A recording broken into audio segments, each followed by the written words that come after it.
Madam Chair, it's 4 o'clock whenever you're ready. Thank you. We call this meeting of the Cochise County Planning and Zoning Commission to order. Let's say the Pledge of Allegiance first, please.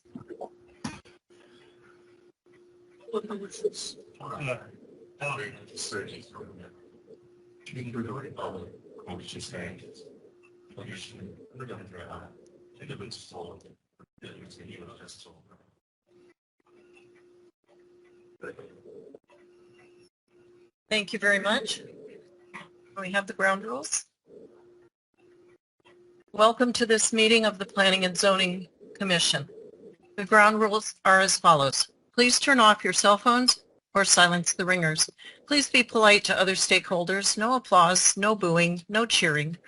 If you desire to speak, fill out a speaker information form and submit it to the planning staff before the start of the meeting. This is not required for the docket applicants. Speakers must use the microphone to capture comments. We have a new microphone. It's much better placed for our necks.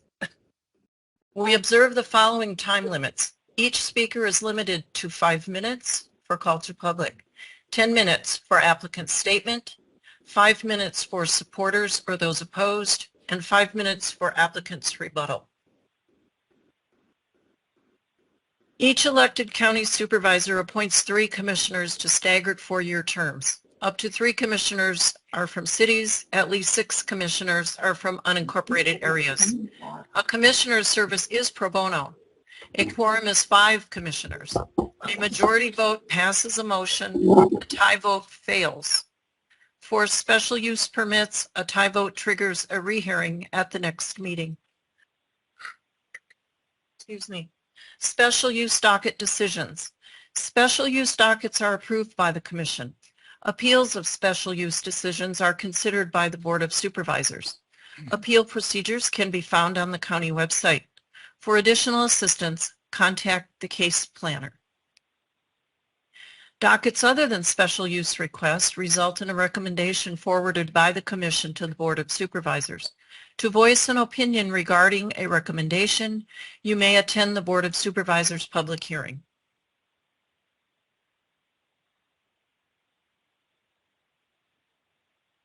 At this time, we'd like to do roll call. Mr. Montgomery? Present. Mr. Limbach? Present. Mr. Watkins? Present. Mr. Young? Mr. Young, are you online? Mr. Gonzalez? Present. Mr. Martsky? Present. Mr. Saunders? Present. Ms. Welch? Ms. Welch, are you with us tonight? We do have a quorum with 2 members absent. Are you present? I am present. Now we move to the approval of the previous month's minutes. Does anyone have any comments about the minutes or corrections? No comments, as I have read them thoroughly this afternoon. I'll make a motion to approve. Thank you. Do I have a second? Thank you, Mr. Martsky. I do have 2 comments on the special use authorization that we tabled last month. Is the wrong number? Can we change that to SU 23-26? And also we need to be more consistent spelling Mr. Limbach's name correctly in the minutes. Please.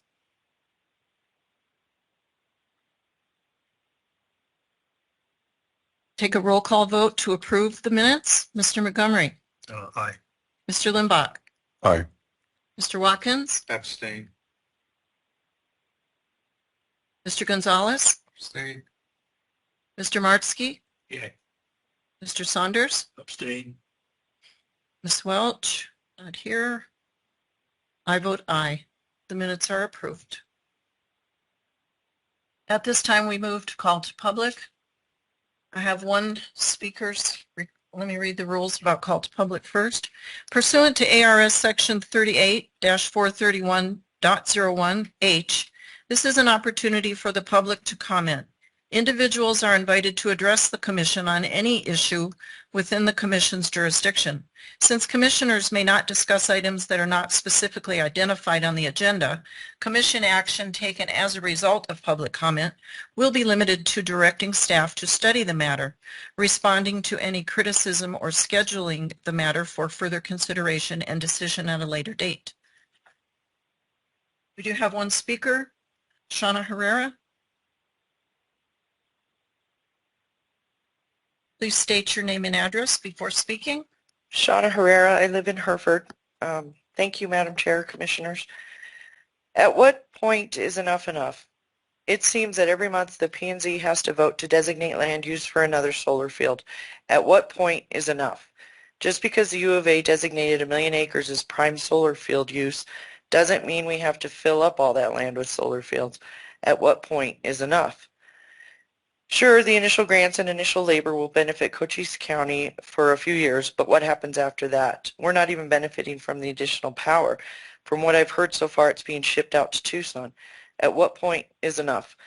The obvious end goal is not to rely on fossil fuels anymore. Well, what's wrong with our 100-year-old reliable grid?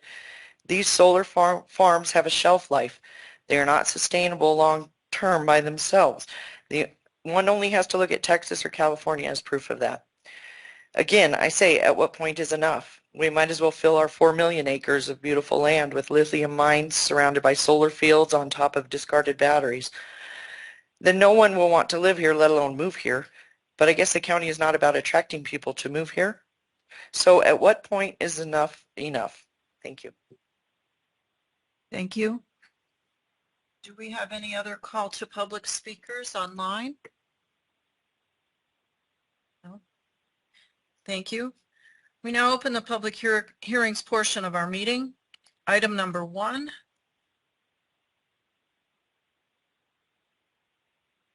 Docket SU 23-26. I would like to entertain a motion to lift this item from the table. So moved. Thank you, Mr. Martsky. Do I have a second? Second. Thank you. Mr. Montgomery, how do you vote? Yes. Mr. Limbach? Aye. To remove the motion from the table. Yes, we yes. can. Mr. Watkins? Aye. Mr. Young is absent. Mr. Gonzalez? Aye. Mr. Martsky? Aye. Mr. Saunders? Aye. Ms. Welch is absent. I vote aye. This item is now open for discussion. Applicant requests a special use modification to build a 235 megawatt solar field battery storage facility and substation. The applicant is APCO and Roadrunner LLC. Who is present for the applicants? Just your name at this point, sir? It's Patrick Ledger. Thank you, sir. We'll call on you in a bit. Ms. McLaughlin? Good evening. This is a special use authorization request, docket 2326, Cochise Stronghold Solar.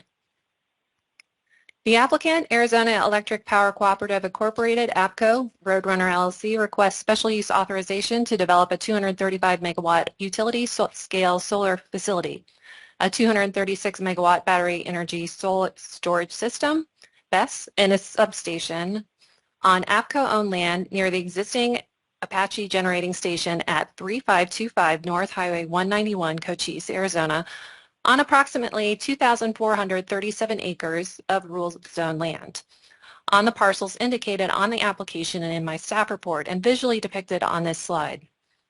The project site consists of a combination of vacant land and retired agricultural land. All the property subject to the request is currently owned by APCO. A preliminary concept plan for the project is on the right-hand side of the slide. The subject parcels are outlined in black and generally green. In color are the panels, or actually, no, they're outlined in black. The solar panels are in blue. The proposed substation and BESS to serve the project are indicated in yellow. Developed APCO property, which includes the existing solar farm and Apache station, are in red. The APCO substation is in orange. Access roads and gates are shown on the Cochise Stronghold Road. Here's a little bit of a zoomed out view of the site. The Cochise Playa is on the northeast. The town of Cochise is directly north of the site. The entire project area is within D, rural land use. It is not within an area plan. The comprehensive plan encourages the use of solar energy resources, and Element E, renewable energy. Goal 1 states support the development of local renewable energy projects and technology. This is implemented by several policies, including encouraging utility-scale renewable energy projects using the University of Arizona's Renewable Energy Opportunity Analysis and other resources as a guide for determining the suitability of proposals in any one location. On the slide, I superimpose that analysis onto the site. Areas in yellow and orange are determined to be very well suited for solar energy production by that study. Here's a zoning map. The entire subject area is zoned RU4. Section 215017 of the zoning regulation states, RU rural zoning districts are established to allow consideration of some more intense non-residential uses, especially uses that are inappropriate in more densely populated urban suburban areas that may under some circumstances be appropriate in rural areas. Solar energy power plants are considered special uses with the rural zoning. These are land-intensive non-residential uses that are not appropriate or even viable in more densely populated urban suburban areas of the county. There are some floodplains present. The floodplains of Cochise County are subject to periodic inundation, which may adversely affect public health, safety, and general welfare. A non-habitable, habited, and non-manned use of the site is preferable to residential or commercial development. Washes can also serve as wildlife corridors. The next two slides show some of the site. The area is largely a combination of fallow farmland and semi-desert grassland. In this case, on the top slide are existing conditions near project boundaries. On the bottom of the slide, solar panels are simulated. Visual simulations were generated for 5 discrete locations near the project by the applicant. All locations were outside project boundaries facing the project. Distance from nearest objects ranged from 95 feet to 810 feet. Here are a few more site photos. The ones on the right were taken from an 8-story platform at the Apache Power Station. In terms of public input, the applicant mailed letters describing the proposed project to 240 property owners within a quarter-mile radius of the project site prior to application submittal. At the time of application submittal, which was September 29th, 2023, the applicant had not received any responses. The applicant subsequently hosted an open house on October 17th at Cochise Elementary School. The case planner also mailed letters to all property owners within a quarter-mile of the subject property. A legal ad was published in the Sierra Vista Herald, and I posted legal notices on the property. To date, I have received approximately 10 letters of opposition, 5 letters of support from residents in the notification area. However, in addition, I received several other letters of support from various community leaders indicating their support. Letters of opposition cited proximity to the project from the town of Cochise and the school. They cited property value concerns, health risks, ecosystems, wildlife impacts, and visual concerns. Letters of support cited the project being a source of clean energy and a reduced reliance on coal. I attached all the letters I have received. So as of today, there were about 70 pages of comments attached to the memo. There are 10 factors we use to evaluate all special use requests. In this case, all 10 apply. The first 2 we just discussed, which are compliance with land use and zoning. There are several other conditions that I recommend in this case, and they are intended to help mitigate the bottom 4 factors on this slide. So what I've done for this presentation is focus on each of these factors, which I list out recommended conditions, and I'll briefly go over each and their rationale prior to the applicant statement and commission discussion. Site development standards are regulated by both the zoning district and supplemental standards for solar utility farms. This includes considerations such as fencing, setbacks, wildlife impacts like lot coverage, height, and panel spacing. One of the specific concerns I noted from public impact concerned the project impact from to the northern project limits, which includes the town of Cochise, which includes a school, and some established residential development. While zoning requires at least a 40-foot setback, I recommended at least a 100-foot setback for all residential lots to solar panel arrays and no less than a quarter-mile buffer from the elementary school to the solar panel arrays. Regarding wildlife-friendly fencing, I suggested a 6 to 8 inch gap reservation at the fence bottom. Regarding lot coverage, the project owner shall maintain a project site with perennial vegetated ground cover, non-compacted soil. To reduce glare and wildlife impacts, I recommend conditioning anti-reflectivity coating. And I also recommend a 12-foot minimum clear distance between tracker rows and a minimum 35% ground cover ratio. So there's a lot of focus on environment, wildlife, and adjacent community impacts, hopefully being addressed with these conditions. Next, I'd like to address traffic. As indicated by the site plan, the majority of the access will be off of Cochise Stronghold Road, which is a dirt county-maintained road with very limited traffic currently. There are two basic project phases: construction, which will last approximately 18 months, and the operation maintenance phases, which is estimated to be about 40 years. Once construction is completed, this will be a remotely monitored site, and there will be no traffic associated with the special use. There are two conditions of approval recommended to mitigate construction traffic impacts. The first is submission of a traffic improvement and maintenance plan, and the second is the application of a chemical stabilizer to reduce dust from construction vehicles. Next, offsite impacts. There is some overlap between the conditions on this page and the last two. The first condition is, again, the anti-reflectivity panel coating. Glare can have both on and off-site impacts, which is why this condition is listed twice. The same can be said about the solar rack spacing and lot coverage. Next, a little more on dust mitigation. Beyond just dust kicked up by construction on vehicles on the road, there will be dust generated perhaps by the facility once constructed. The applicant will need to submit a stormwater pollution prevention plan and notice of intent to clear land. I recommend attaching best management practices such as limiting vehicle speed, suspending grading during high wind, covering loose haul material and transport. And I recommend following the advice of Game and Fish, conditioning pre-construction bird surveys. Finally, area within the 100-year floodplain, I recommend remaining free of any solar modules, batteries, inverters, transformers, and internal security fencing. Hazardous materials. The applicant has submitted a hazardous materials questionnaire with the application.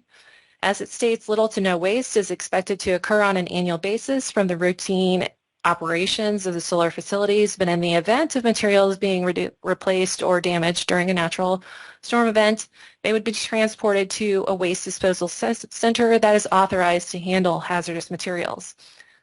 The recommended condition in this case is that the project owner shall submit an emergency response plan in conjunction with building permit submittals for county and fire responder review and approval. The project is being developed for the benefit of the rural electric distribution cooperatives and public power members served by APCO. That's one of the main factors in favor of requests, and I will briefly go over a few more. In addition, the project will serve as a source of clean energy, offsetting greenhouse gas emissions, reducing the need to generate electricity from fossil fuels. The electricity generated by this project offers enhanced grid resiliency and support for future load growth needs. The project is consistent with the applicable policies of the comprehensive plan and the purpose of the rural zoning districts. The project complies with most of the criteria used to evaluate special use requests. The site plan submitted complies with most applicable site development standards and conditions. And once the project is complete, it would generate negligible levels of traffic and would require minimal water services and infrastructures. Although not a zoning consideration, this project would certainly have significant immediate and long-term economic benefits. Factors against approval: cumulative area impacts in the project vicinities can be a concern, fugitive dust associated with construction, general compatibility with aesthetics concerns. The surrounding terrain is flat. The project has a large footprint. There were some neighborhood concerns, which I noted. There are some avian and wildlife concerns. The project is adjacent to the Wilcox Playa, the Cochise Lakes important bird area. Also, Arizona Game and Fish considers the general area to be an important wildlife connectivity zone. The project risks reducing habitat connectivity and wildlife movement migration unless specific design features are incorporated to mitigate project impacts. And now I will pause for the applicant's presentation and discussion from Commission. The applicant is in attendance tonight and would like to address the Commission and provide a brief PowerPoint presentation. Thank you, Ms. McLaughlin. This is the time for the applicant's statement. You have 10 minutes, Mr. Ledger. You're going to share your time with Mr. Bowling. That's what I plan to do. Thank you, Madam Chair and Commissioners. My name is Patrick Ledger. I am a resident of Cochise County. I live about 15 miles from here in Palominas. I've lived here for about 20 years, and I am the CEO of Arizona Electric Power Cooperative. So, let's see, I guess I need to. Maybe one of the most important points I want to make tonight is that APCO is a member of Cochise County. We are a community member where we view ourselves as an integral member of the community. We've been here since 1961, and the plant site near Cochise has grown over the years as our members' needs have grown.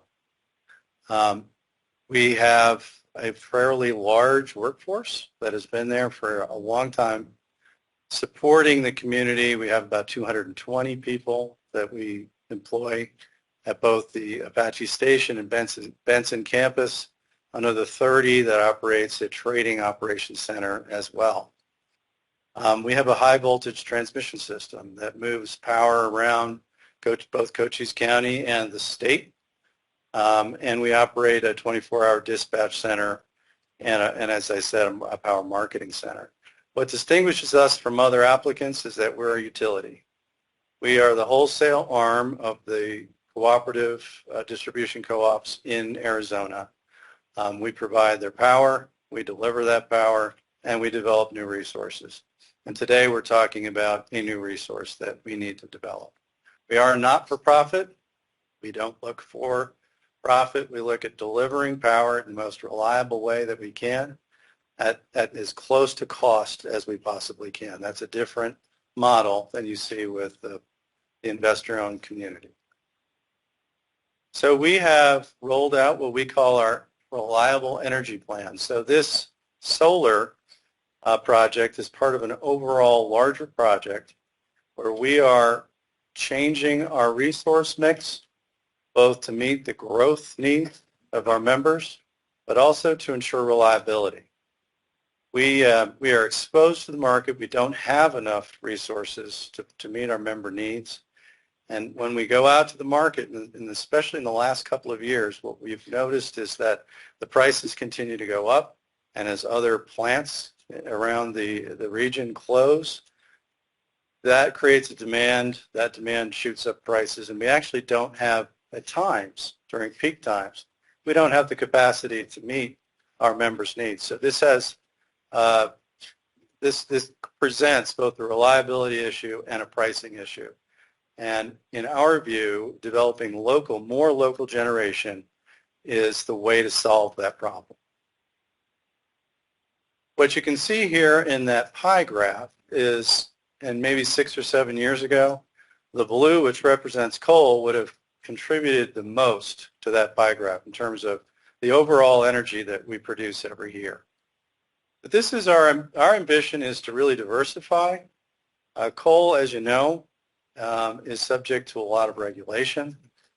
We're doing everything we can to preserve that resource because it is a low-cost resource, but there is certainly probably a limit in terms of how long we can operate that resource. So by diversifying with solar, with battery, with new natural gas generation, we believe we can meet the same reliability standards that we have now, but be in a position where if we lost our coal unit, we would actually be able to serve all of our member needs adequately. So the 235 megawatt solar and battery is a crucial part of this overall plan. Okay? Unlike some of the other solar facilities you may have reviewed, this does not go to an investor-owned utility. It's not going to be, it's not for the benefit of folks that are trying to speculate and use Cochise County for their purposes. This resource will benefit directly the people of Cochise County. It will also benefit other folks in rural areas like Graham County. We have the CEO of Graham County Electric here today, and he can speak to that as well. So the project, and you've already gotten a nice description. All I'll add is that Clenera, our developer, was the winning bidder in an RFP process. So we went through almost a year of looking at different options, and they came through with the best overall proposal. As I mentioned, all of the power from this facility is going to go to APCO and its members. It is located on retired farmland that we have acquired over a number of years. And the reason we did that is we have large steam generators, we have fairly large water needs, and we've been trying to be good stewards to balance the water needs out there, and by acquiring some of the surrounding land, we've been able to do that. We want to put that land to good purpose, and we think this is the appropriate purpose for that land near Apache. There's obviously, you know, if you've gone by, there's a rail spur. We've got a lot of units. We've got transmission assets out there. We've got substations. We've got ash ponds. It's part of an overall complex, and this is part of that generation site.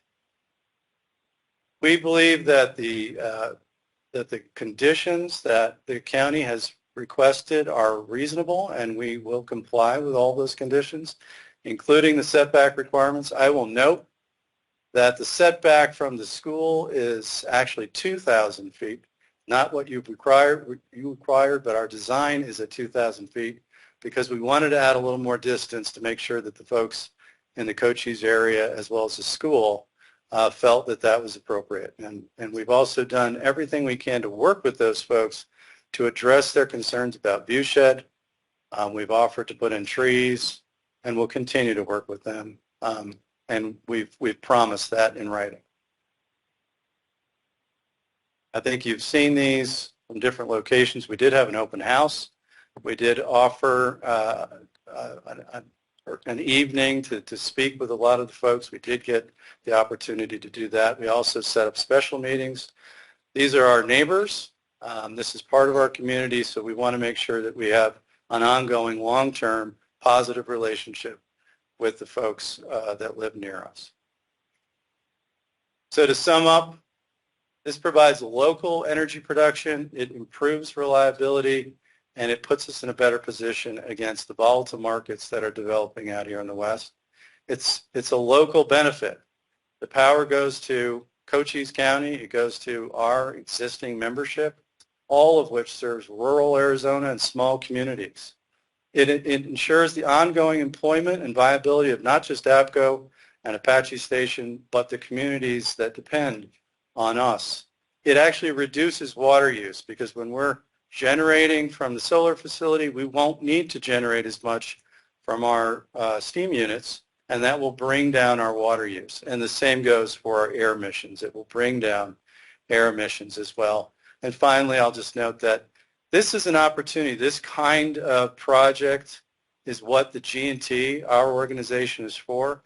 When you bring a lot of smaller entities together who separately would have to go and develop these things at a higher cost, and you can bring it together and get the benefit of scale, then you can offer that scale, that all of that lower cost benefit to all of those different members, which helps obviously the people in rural communities because they tend to be lower income relative to urban areas, and that's part of our mission. Okay? I'm going to turn it over to Jason. I just want to note that in addition to some of our staff, we have our president of our board of APCO, Ruben Pride. We've got our plant manager. We've got a number of folks that can answer technical questions for you. And I will point out that rather than flooding this chamber with 400 people, We brought support cards from over 400 people stating their support for this project, and I'll put that into the record. Thanks, Patrick. My name is Jason Bowling. I'm the CEO of Sulphur Springs Valley Electric Cooperative. I'm also a Cochise County resident. I live in Sierra Vista. I'm here today to come before you to represent SSVEC's 50,000 plus members. We operate under a mission to provide safe, reliable, and affordable service to those members, and those three adjectives are key: safe, reliable, and affordable, in that order. Everything we do is about that. We take that mission very seriously. To us, it's life or death. And we see signs and examples all across the country, all across the world, about how safe, reliable, and affordable electric service is tantamount to life itself. So I just want you to understand that that's how we see it in the utility business, and this project is in perfect alignment with those objectives.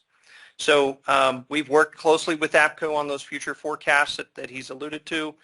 We're confident this project is the best path forward. It's part of an overall project strategic plan to ensure that we have safe, reliable, and affordable service to our members throughout our service territory now and into the future. So I also want to congratulate you, because this is really a monumental moment, and you all through your service have an opportunity with your approval to have a moment in history here in ensuring that into the future we have safe, reliable, and affordable service. So thank you for your time, and thank you for your service. Thank you. At this time, I'd like to declare the public hearing open. I have several forums requesting to speak. The first one is Jenna Wu.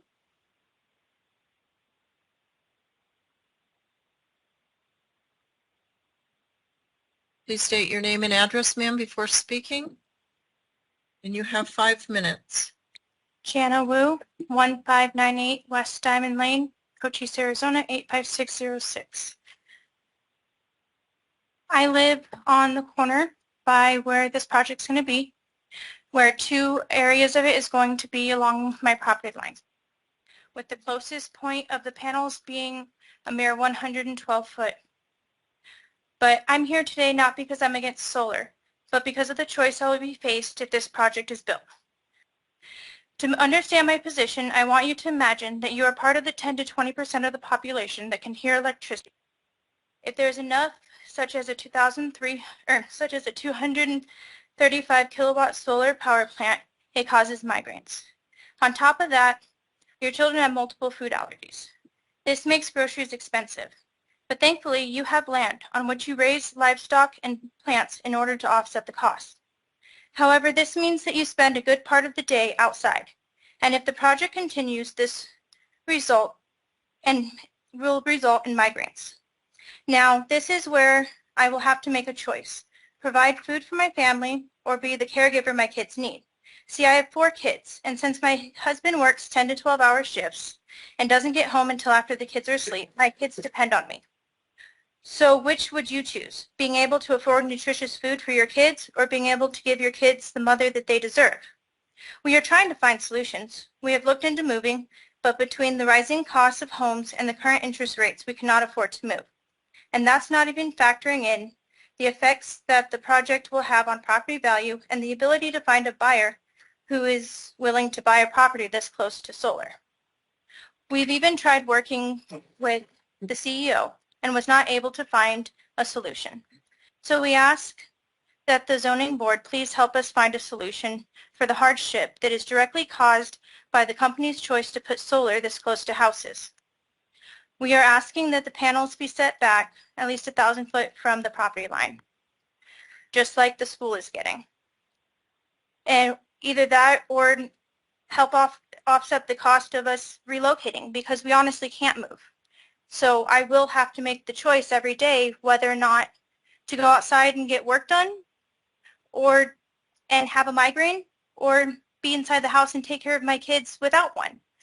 That's the choice it will leave me with. And I looked through several other counties in the United States, and there are several that counted over 10 that had above 500 and even above 1,000 foot setbacks that were required. So it's not outside of the scope of what other counties in the United States are giving their residents. The one with the most setback is Kane, Utah, which is a half mile. And I'm not even asking for that much. I'm just asking to have enough space away from these panels so that I can work my land like we intended to when we bought the property, and also take care of my children as they deserve to be taken care of. Thank you. Thank you. Next speaker, please, Jason Wu. Name and address, sir? Good afternoon. My name is Jason Wu. I live in 1598 West Diamond Lane in Cochise. First, I'm a first-generation immigrant who is deeply believe in American dreams and the value of his individual liberty that stands for in America. To my heart word, I believe I have achieved that very American dreams. I was able to purchase a property out of the country where I can safely raise my family. The property we have purchased is perfect fit for us. A barn for raise my livestock, metal building for me to maintain our aging vehicles. A house is amazing. It has large enclosed Arizona room for entertainment and a basement with a window. And after that, almost 20 acres of land for my livestock freely graze on. At the time of purchase, we were told the property next to us was on a lease to a cattle farmer. Nowhere in the future plans, dreams that we have, a solar farm was going to be put up right next to us. We have not purchased the property, if it may known to us, the beginning due to the fact that my wife and my oldest daughter have health issues that can be negatively impacted by EMF along with other radiological pollutions. Now, I'm not here to talk about how bad solar panels are or who actually benefit for solar panel construction. I'm here to talk about how we affect me and my family. Like I have stated, my family's health is primary concern. First, the installation is mere 112 feet from my property line. The project cannot guarantee there will be absolutely no negative effect to my family. Second, the project cannot guarantee there will be no water runoff that will be contaminating my property during construction or a lifetime of the plan. Third, after construction, we know hail can damage solar panels, and hail is not uncommon to this area. Damaged solar panel can induce risk of contaminated water runoffs into my property. Fourth, finally, property value. I have read quite a few studies on adverse effect of solar panels in the surrounding area. I found some of the study can be somewhat questionable, even though all the true. The comparison was done home that's within 0.5 miles and home that's 4 miles away from the solar plant as a result of 1.5 to 2% drop in value. That's property that's half a mile away, not 112 feet. So we don't actually know the actual value loss other than what a local real estate told me. Nobody wants to live next to a solar farm. I am not against solar farm. I'm just against the location of the solar farm. If this project is approved, and I have no choice but to move. However, due to high current interest rate, low home value, low home volume, and high home costs, I cannot afford to move. Therefore, I'm left with two choices: abandon my property, God knows where I will go, and let my family suffer to health issues. Either way, that will crush my American dreams. Ultimately, the decision is yours to make, but I will here to stand my right to fight for my family's life, liberty, or property, and I will continue to fight for that beautiful God-given gift that I have earned, that I have blessed with. Thank you for consideration. Thank you, Mr. Wu. At this time, I'd like to ask Nancy Olmstead online to speak. I'm online. Can you hear me? Yes, your name and address, please. Thank you. My name is Nancy Olmstead, and I thank you for this opportunity. I live in an RU4 district in Whetstone. I am speaking today against the special use permits for both the solar farm projects, agendas items 1 and 3. Admittedly, since I am not directly impacted by these solar projects, my personal opinion has lesser value than those in Wilcox and Cochise. However, as today's decision will likely establish precedents for future projects to further the, quote, net zero by 2050, unquote, agenda and ESG commitments of renewable energy by Arizona utility companies, as a Cochise County resident, I am compelled to speak today. I became aware of the solar farm projects in Cochise County when I read a post by one in the impacted residents on social media. A long phone conversation with them provided a clear, first-hand perspective. I have spoken also with other residents in one of the project areas.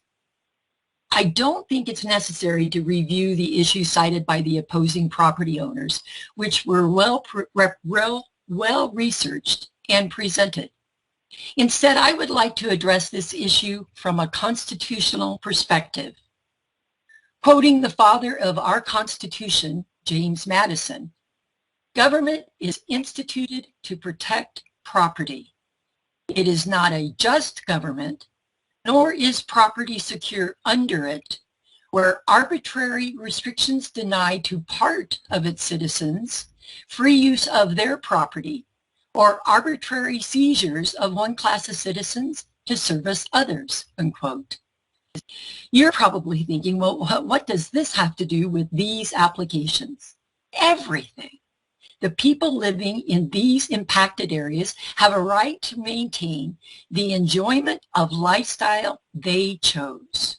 To take that right away in order to provide electrical service to folks in other areas is a violation of their rights.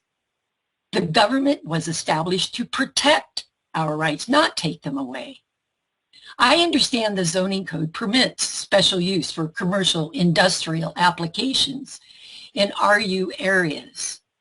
However, these projects of such magnitude will install nearly 5 million solar panels. I mean, just think of that, 5 million panels. Your decision today could result in draconian consequences.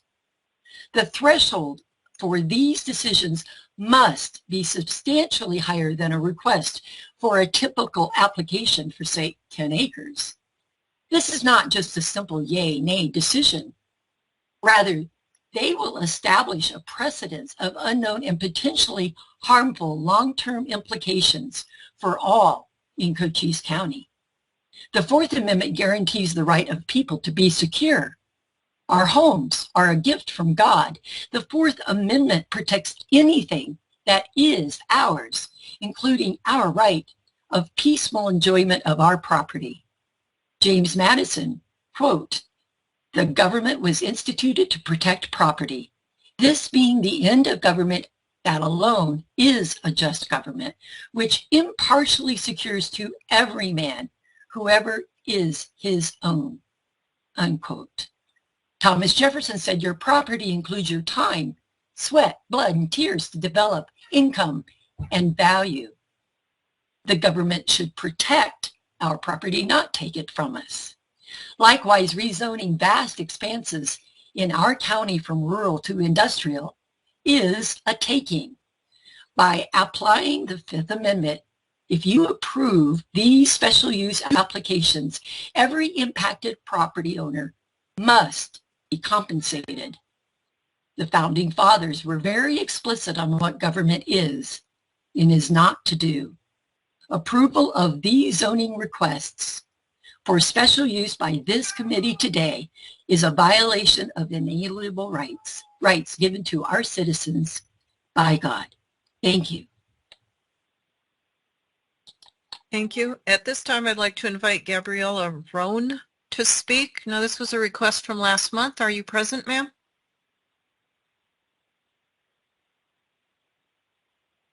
Hearing none, I will move on. Michael Nelson, please. 5 minutes, sir. Name and address, please. Mike Nelson, Executive Director of Power Production at Arizona Electric Power, 4600 North US Highway 191 in Cochise, Arizona. I'm just here to reiterate what Mr. Ledger has stated. I mean, what we have at Apache Station is aging generation, coal-fired generation.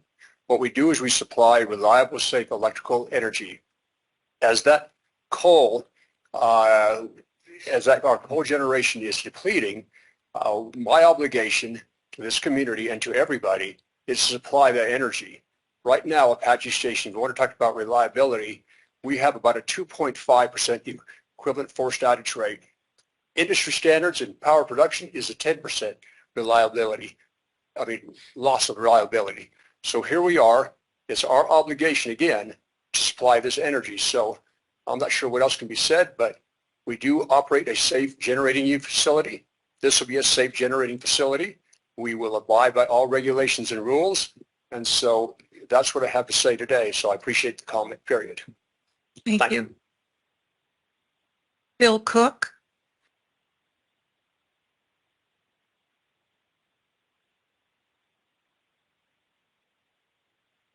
Bill Cook, 2418 Northwest Road, Central Arizona 85531.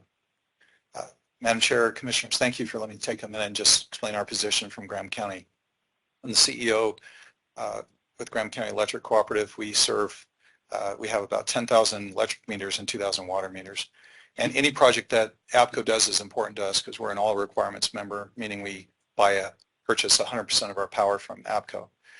One of the challenges we have, it's what's being decided by APCO trying to find other resources, in this case renewables, is a challenge that we all have that serve our members in the rural Arizona.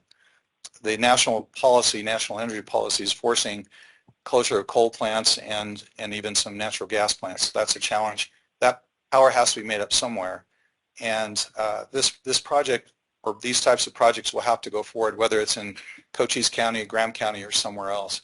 I hope the issues can be mitigated and this project will go forward because it's the most cost-effective way to provide energy, some of the replacement energy that we need in the future for the rural Arizona. And I appreciate your time, and I hope you decide to approve this project. And again, I understand the issues from the residential folks that live there and hope they can be mitigated. Thank you. Thank you, sir. George Scott, please.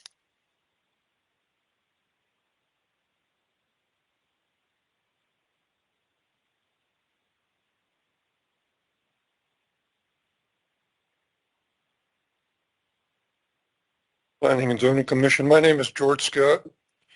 I'm the Executive Director of the Benson Chamber and the Southeast Arizona Economic Development Group.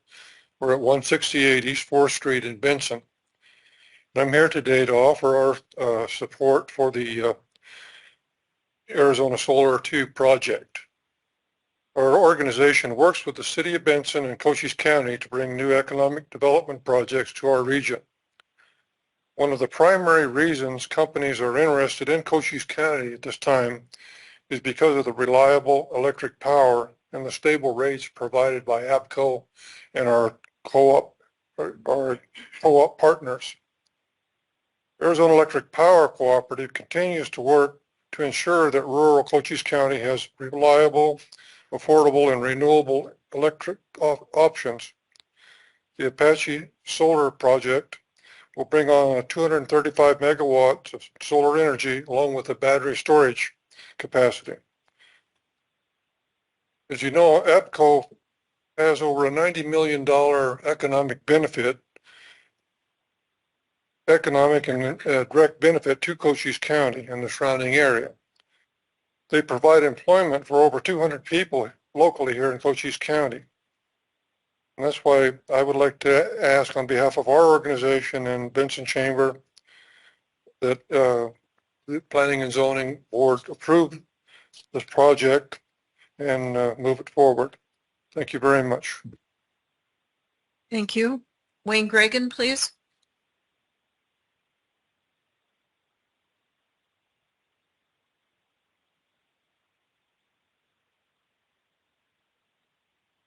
My name is Wayne Gregan. I live at 2132 Laurel Lane, Sierra Vista, Arizona.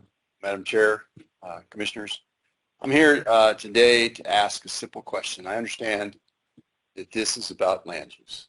It's the only decision you really have to make about is land use. And the simple question is, how much more? This is almost 2,500 acres we're going to put under solar cover, roughly. That is, to me, excessive. I asked the question. I can't speak for the folks behind me. I know there's lots of support here, but the question is, in 5 more years, how much more will we need? I don't see I can't look into the crystal ball and ask the question, are we going to change course in the next 4 to 5 years as to how we're going to generate power? I doubt it, given the way the forces of the wind are blowing. So we're stuck with solar. We're stuck with something. My question has to ask, is it 2,500 acres here? Is it going to be another 2,500 acres again? That's a question that you guys have to ask. And you have to ask yourself, will I be here in 5 years to make that decision? The answer is, I don't know. Ask the one question, is this too much? And I think it is. The simple reason is nobody behind me has experience with a farm this large.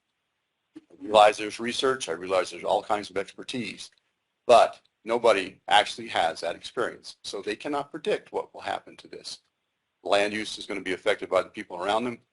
Fortunately, not me, but that's a very selfish way of looking at it. Ask yourself a question. Is this enough? If it is, vote no. Thank you. Thank you. Joe Conrad.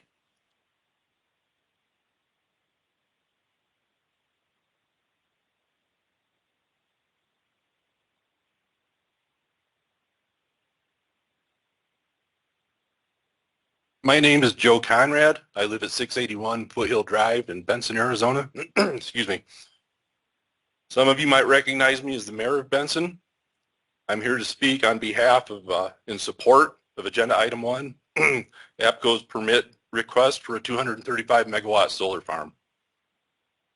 In addition to being Benson's mayor, I'm also a full-time employee of Arizona Electric Cooperative. I want you to be perfectly clear that I am not an officer of the cooperative, nor am I a manager, nor do I hold a position of authority with the company.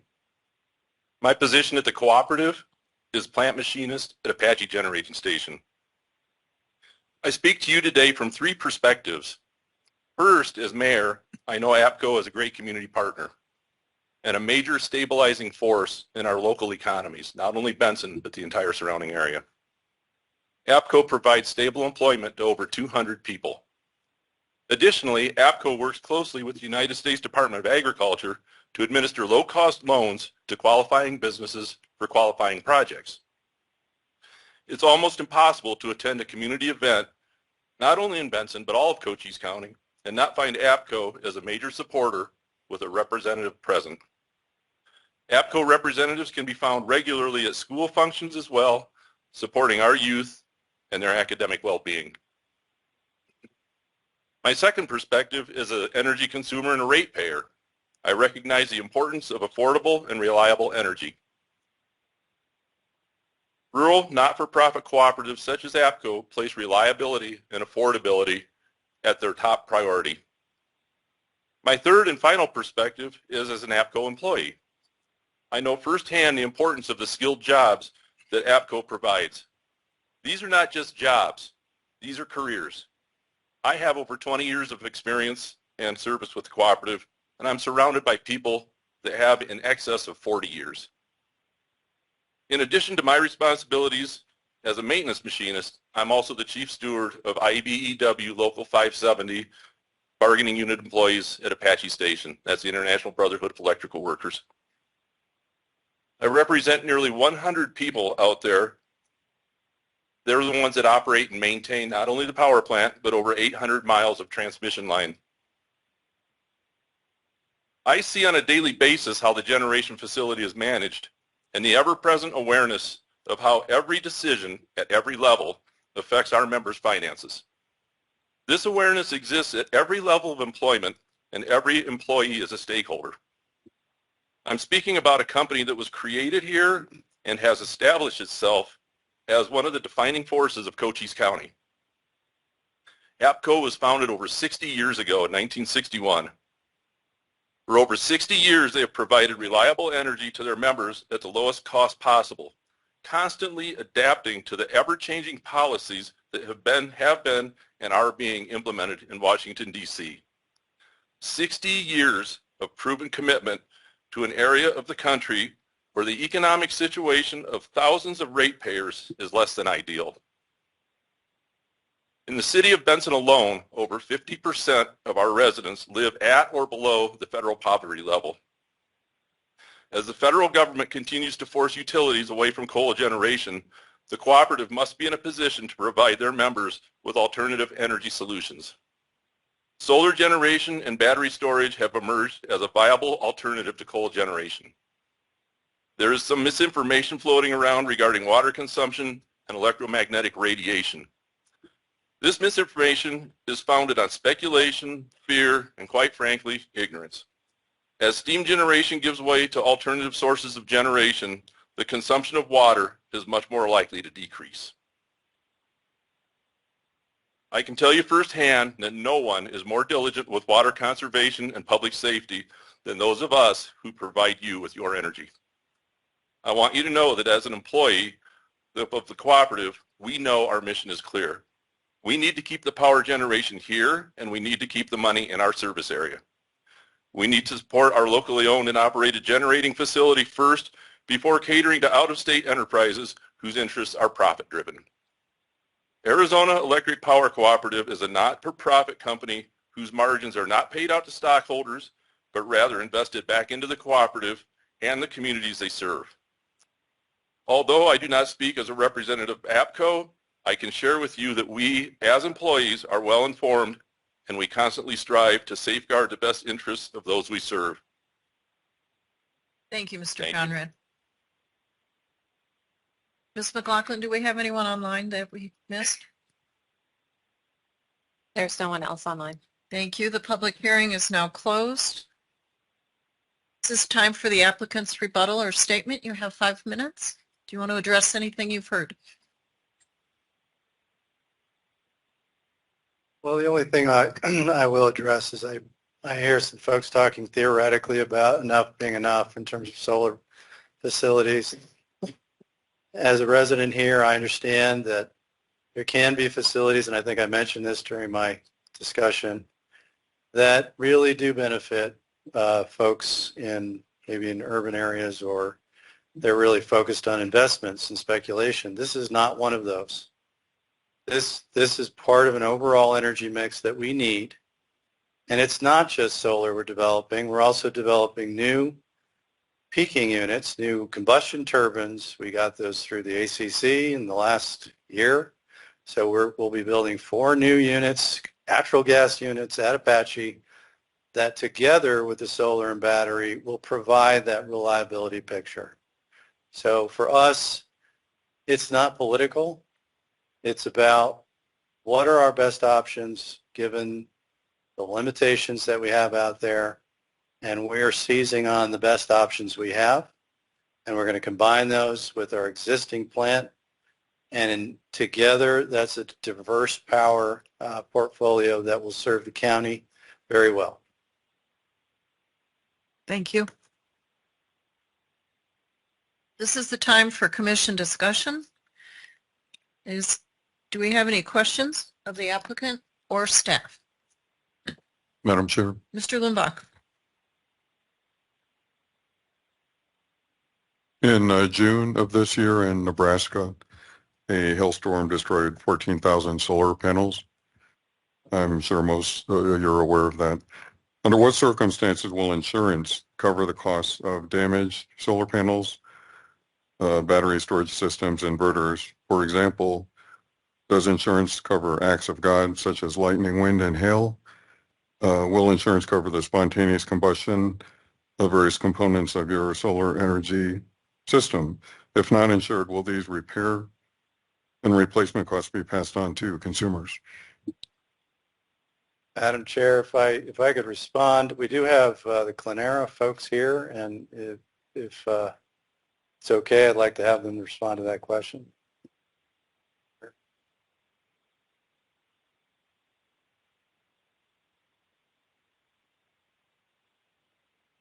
Hello, Jared McKee. I'm Executive Vice President of Development at Clenera.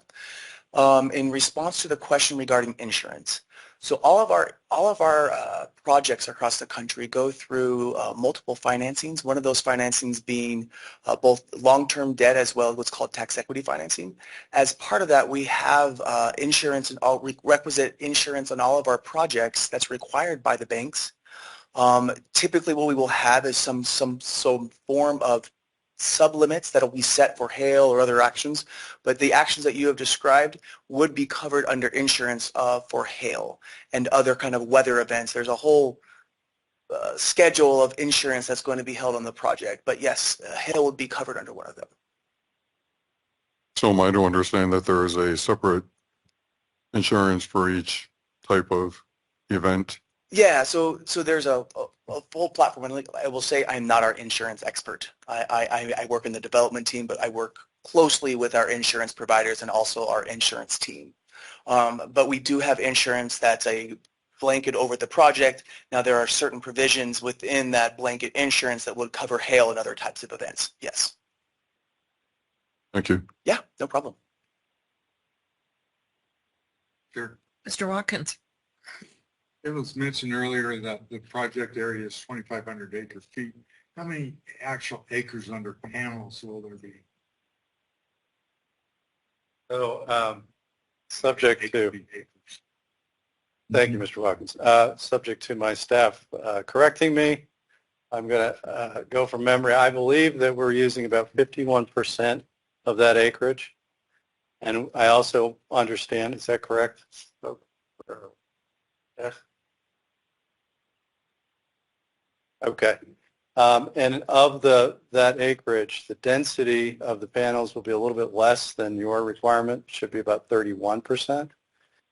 You'll notice in the map that there is a little bit of a floodplain area, and there we go. And you'll see that we've separated the different panels, chunks of panels away from that area. So what we plan to do is continue to leave that open. In fact, we don't have any plans to continue to develop that area. We think this is going to be adequate, and we're going to have continued grazing around the facilities as well. I have a follow-up question. Sure. We have a water savings by retiring farm rent. What is the approximate water savings of panels versus steam generation? I knew I was going to get that question. I'm glad I asked. Yeah, I can't give it to you. Okay. Let me give you a sense of it, though. So one of our large steam generators operates at about 200 megawatts output. This facility will be a little bit more than that. So what we're expecting, so we have a coal unit, we have a large natural gas unit. That unit used to be coal, and we converted from coal to natural gas. Our expectation is on a good day, which is most days here, we're going to get a lot of output, and we're going to be able to offset a lot of the use of at least one of those steam generators.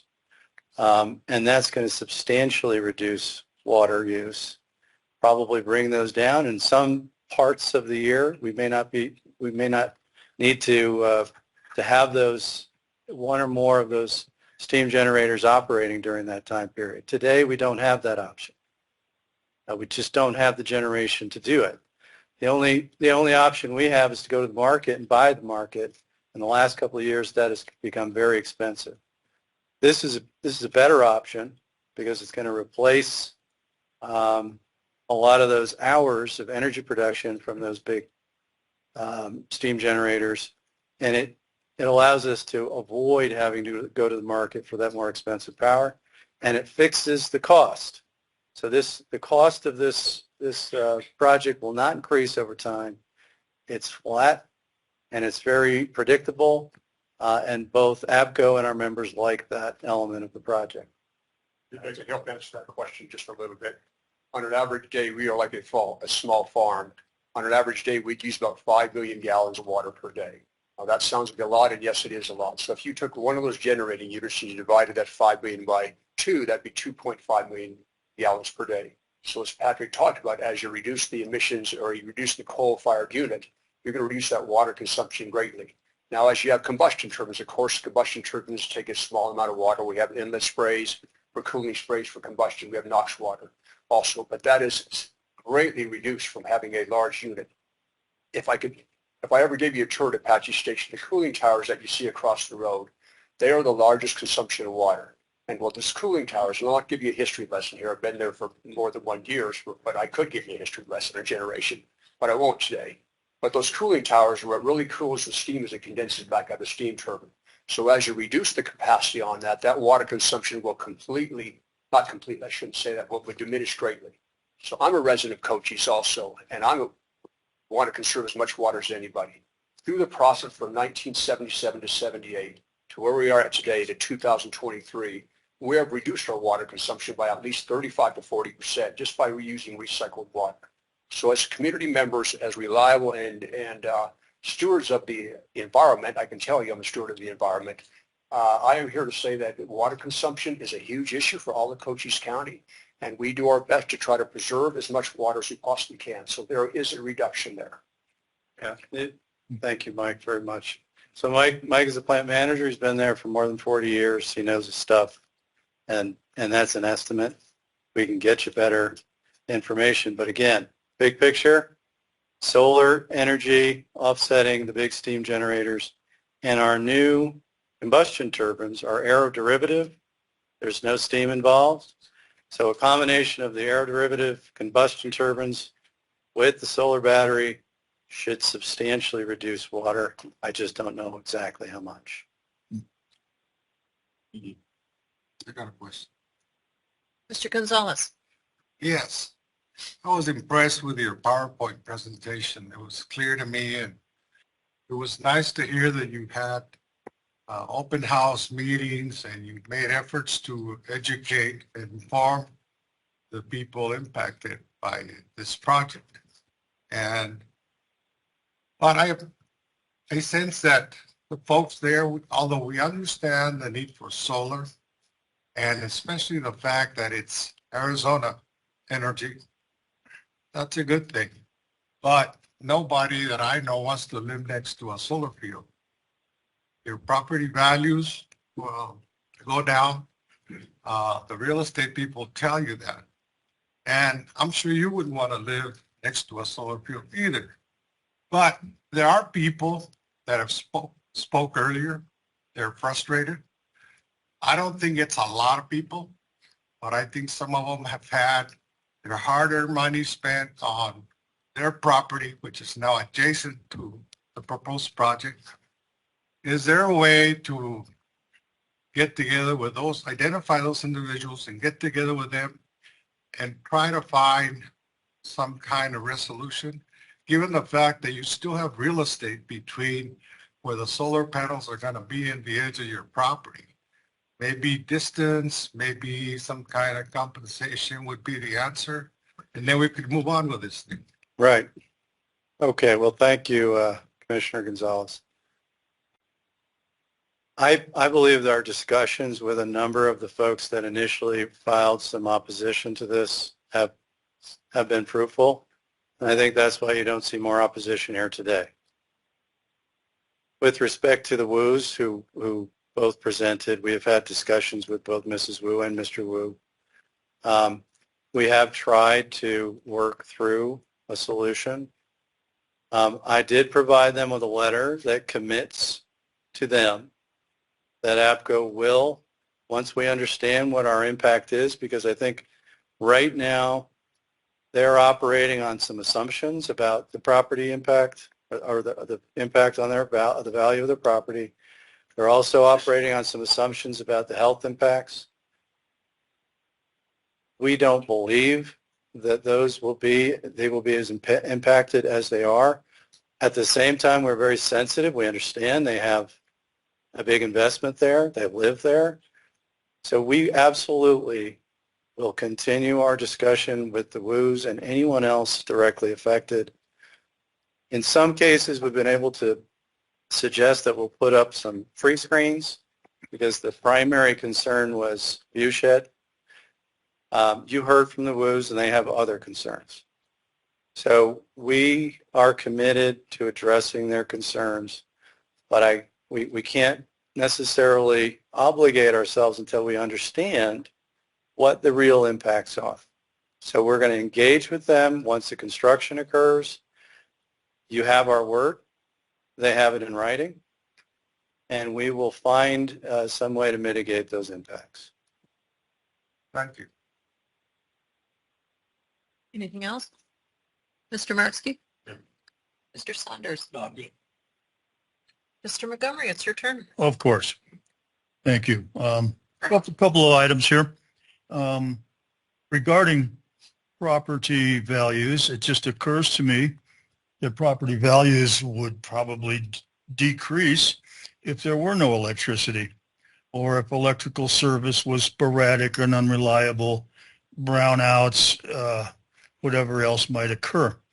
I would think that would devalue property. Nothing like being able to flip on a light switch and have lights. I would like to know, besides that, a real motivation for wanting to do this project, as I understand, is that the federal government a few short years ago has mandated a reduction of fossil fuels for power. And would I be correct about that? So I would not say that there is a mandate at this point. There are some in some states. Okay. Our members have some plans that they've filed with the Arizona Corporation Commission where they have voluntarily said that they're going to meet a mandate. I think most of them already have. Mm-hmm. I will tell you, if this is the question you're getting to, Commissioner Montgomery, this project is not being built to fulfill a mandate. Okay. It is at a price point, and when paired with the battery and with those units, I would say that if we weren't building these other units, we may not be as supportive of this sort of project. But combined with both our existing generation, the new units, this solar will generate a lot of energy. That's the power that we need during the day, and we'll be able to shift that into the battery. It will be effective. We'll be able to optimize it. We can be very creative with this, and we can make it work, and it will keep our costs lower, believe it or not. Mm-hmm. I also favor the concept of diverse sources, not putting all of our eggs in one basket at any one time. And your pie chart you had up earlier with coal at 17%, gas products at 46%, hydro 5%, and solar at 30%. Sounds like a pretty good diverse balance to me, not being a scientist, but it looks good to me. I wouldn't want to put everything in one option only. I also want to add that there are utilities all over the country that are trying to outdo themselves by committing to solar and zero carbon. Mm-hmm. That's not APCO. APCO is focused on a realistic transition over a longer period of time. We want to do what's right. We want to do what's feasible and affordable. So we're not committing to some percentage and trying to compete with other people to outdo them. What we're committing to is to find the best possible way to grow into our member loads and to reduce carbon responsibly. That's it. Mm-hmm. Okay. That makes sense.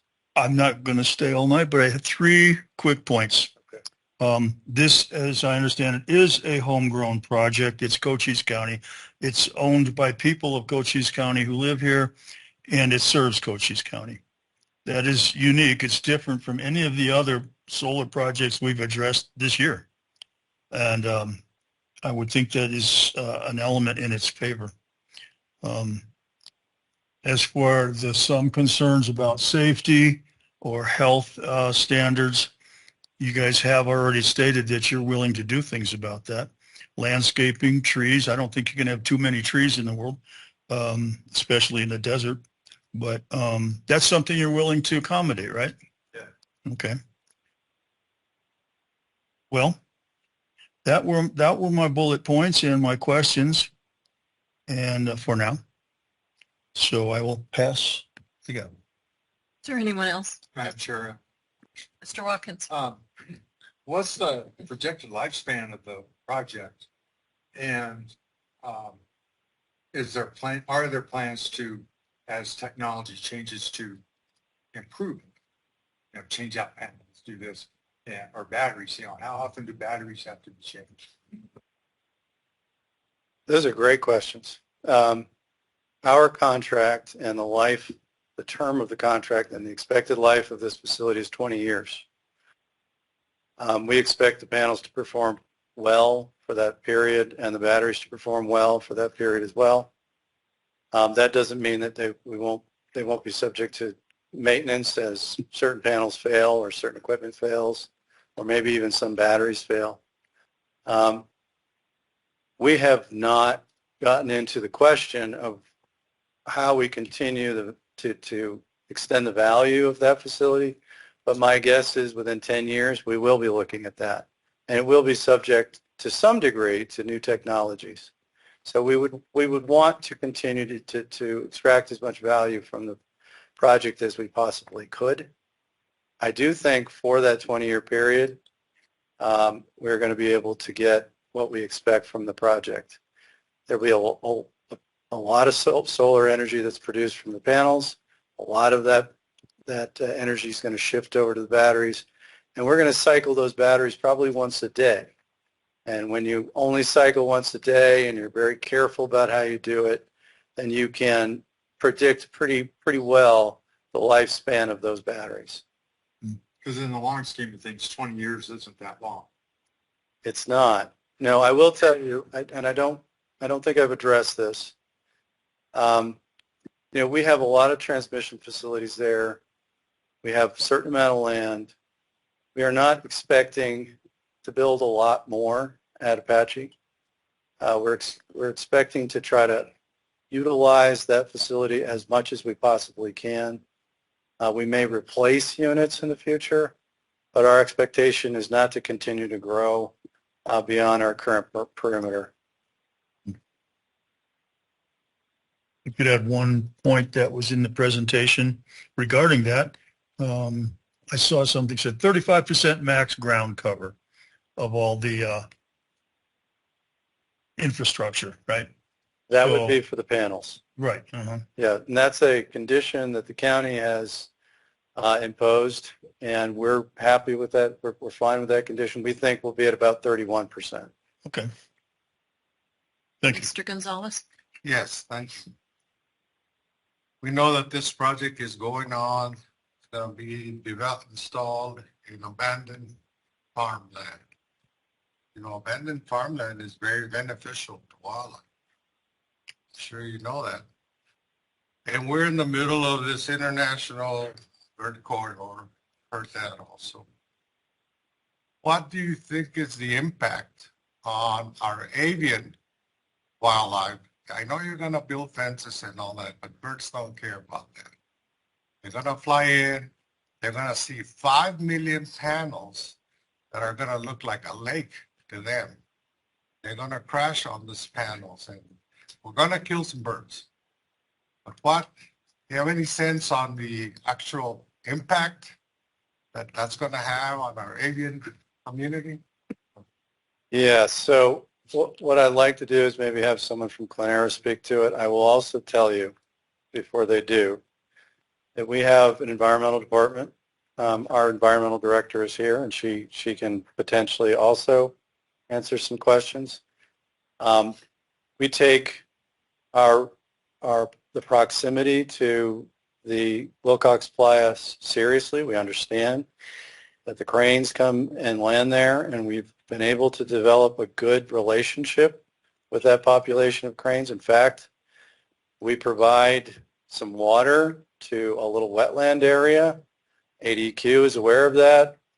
And we have a viewing station, actually, we've set up so that the public can go and view the cranes. So we are not interested in this being detrimental to the sandhill crane population. We're going to do everything we can to minimize any impact, including having the low glare, non-reflective type panels. So we're committed to that as well. But let me have the folks from Clenera address it, and then I'll ask if my environmental director might want to add something to that.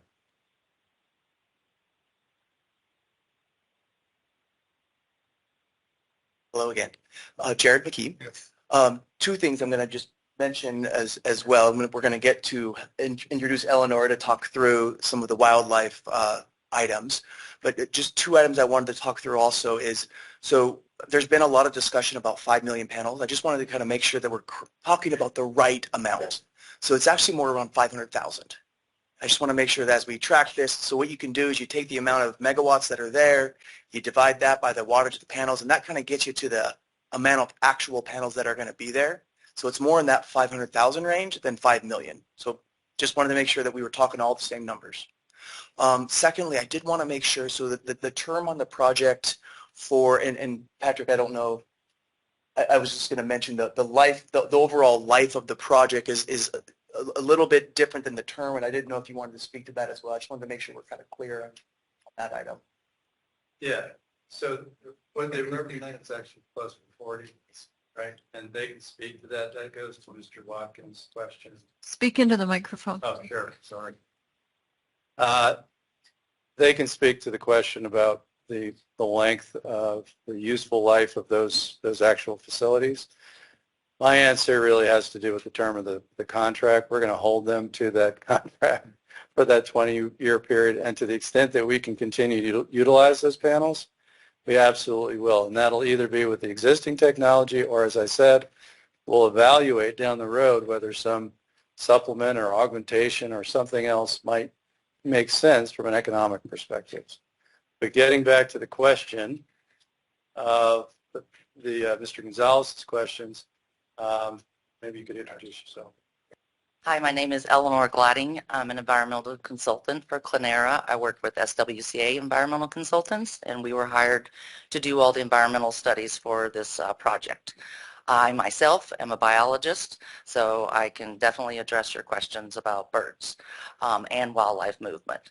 So the Wilcox Playa, which is not within the project area, is considered what is called a wildland block. So it's a block of habitat that is known to concentrate with large areas of wildlife. Boundaries don't necessarily always mean, we can always put boundaries on a map, but wildlife don't always know those. So yes, it might be a little larger, but it's not within that wildland block, or it's called an Important Connectivity Zone, an ICZ. It goes straight through the playa, connecting southern to the north.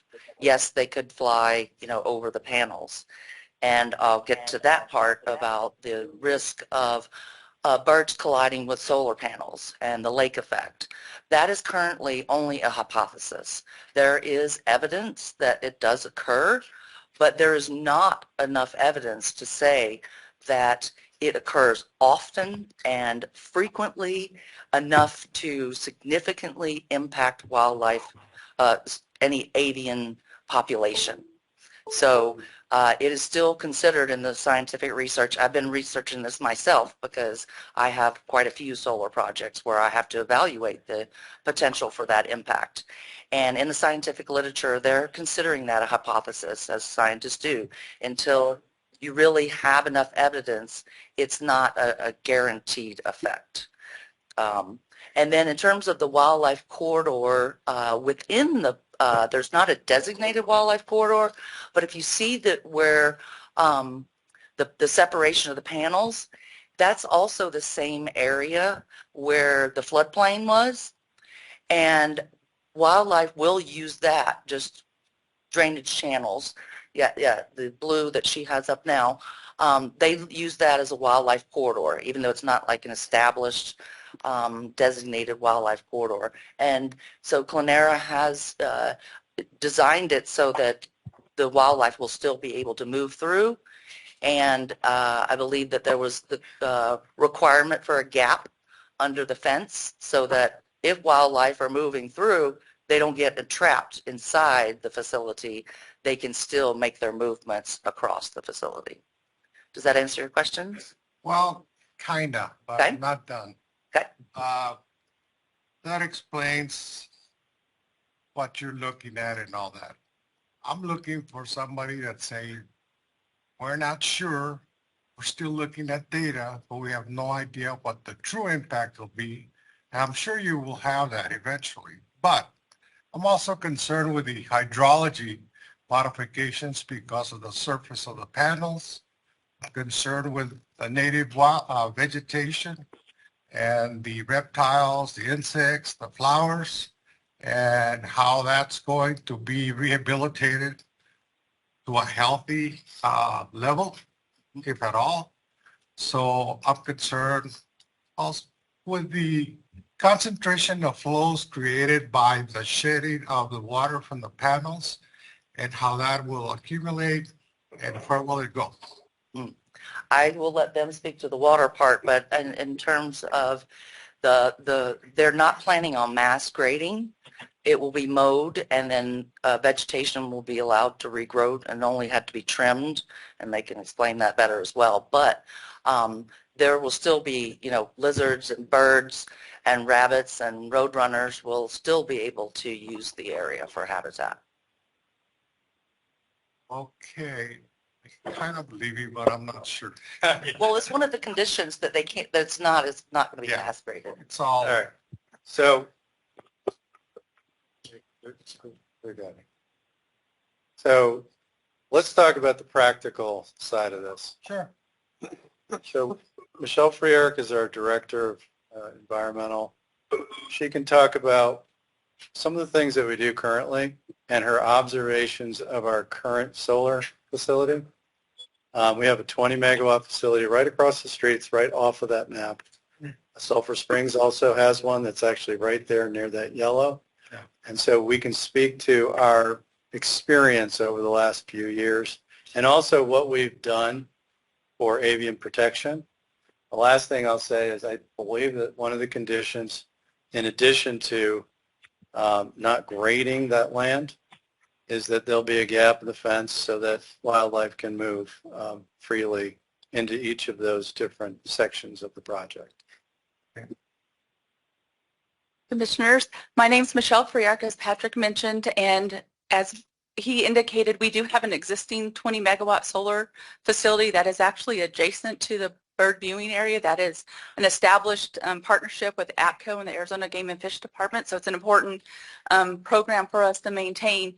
And over the history of that project, we have not seen an increase in avian interactions or fatalities because of what's considered the lake effect. We have to maintain an avian protection plan for our facility, for our transmission systems, because you'll have avian interactions with transmission lines as well. So through our avian protection plan is where we implement best practices. And like you heard today, the anti-glare panels, that is a best management practice that is being implemented, just like things that we would do on the design of our transmission system. All of those avian interactions, if we do have them, we have to maintain permits. Those are reportable incidences to U.S. Fish and Wildlife and Arizona Game and Fish. So we have history, we have evidence to show that we have not seen an increase in that because we have an existing solar facility, right next to to the facility today. So adding additional facility, it's something that we'll still have to maintain and monitor it, but we don't have evidence based on historical operation that we have those interactions. Additionally, as Eleanor had pointed out, those areas I think we mentioned before on the floodplain, APCO will be establishing an official wildlife corridor. That's something that we're working with to get that established. So that means that that area would not be developed, and it would allow for an official representation on mapping that is an established corridor that's managed. Well, in essence, you're going to modify the traditional wildlife corridors with all levels of wildlife, and also are you going to have somebody go out there and count the number of dead birds every day so we can get a better answer to this issue? Well, as O&M is being performed on the facilities on whenever that frequency occurs, we're always watchful of what's happening. I mean, you can imagine we have 800 miles of transmission system. We're not out there patrolling every line every day, but if incidences occur, we find them, we have to report them, even if there are carcasses left. I mean, those are things we have to do based on the permits we hold. So if we see interactions out there, or we, are out there and we observe them, we'll have to report those, and that will be part of our historical collection of data. This concern is shared by many people that have been in the field a long time.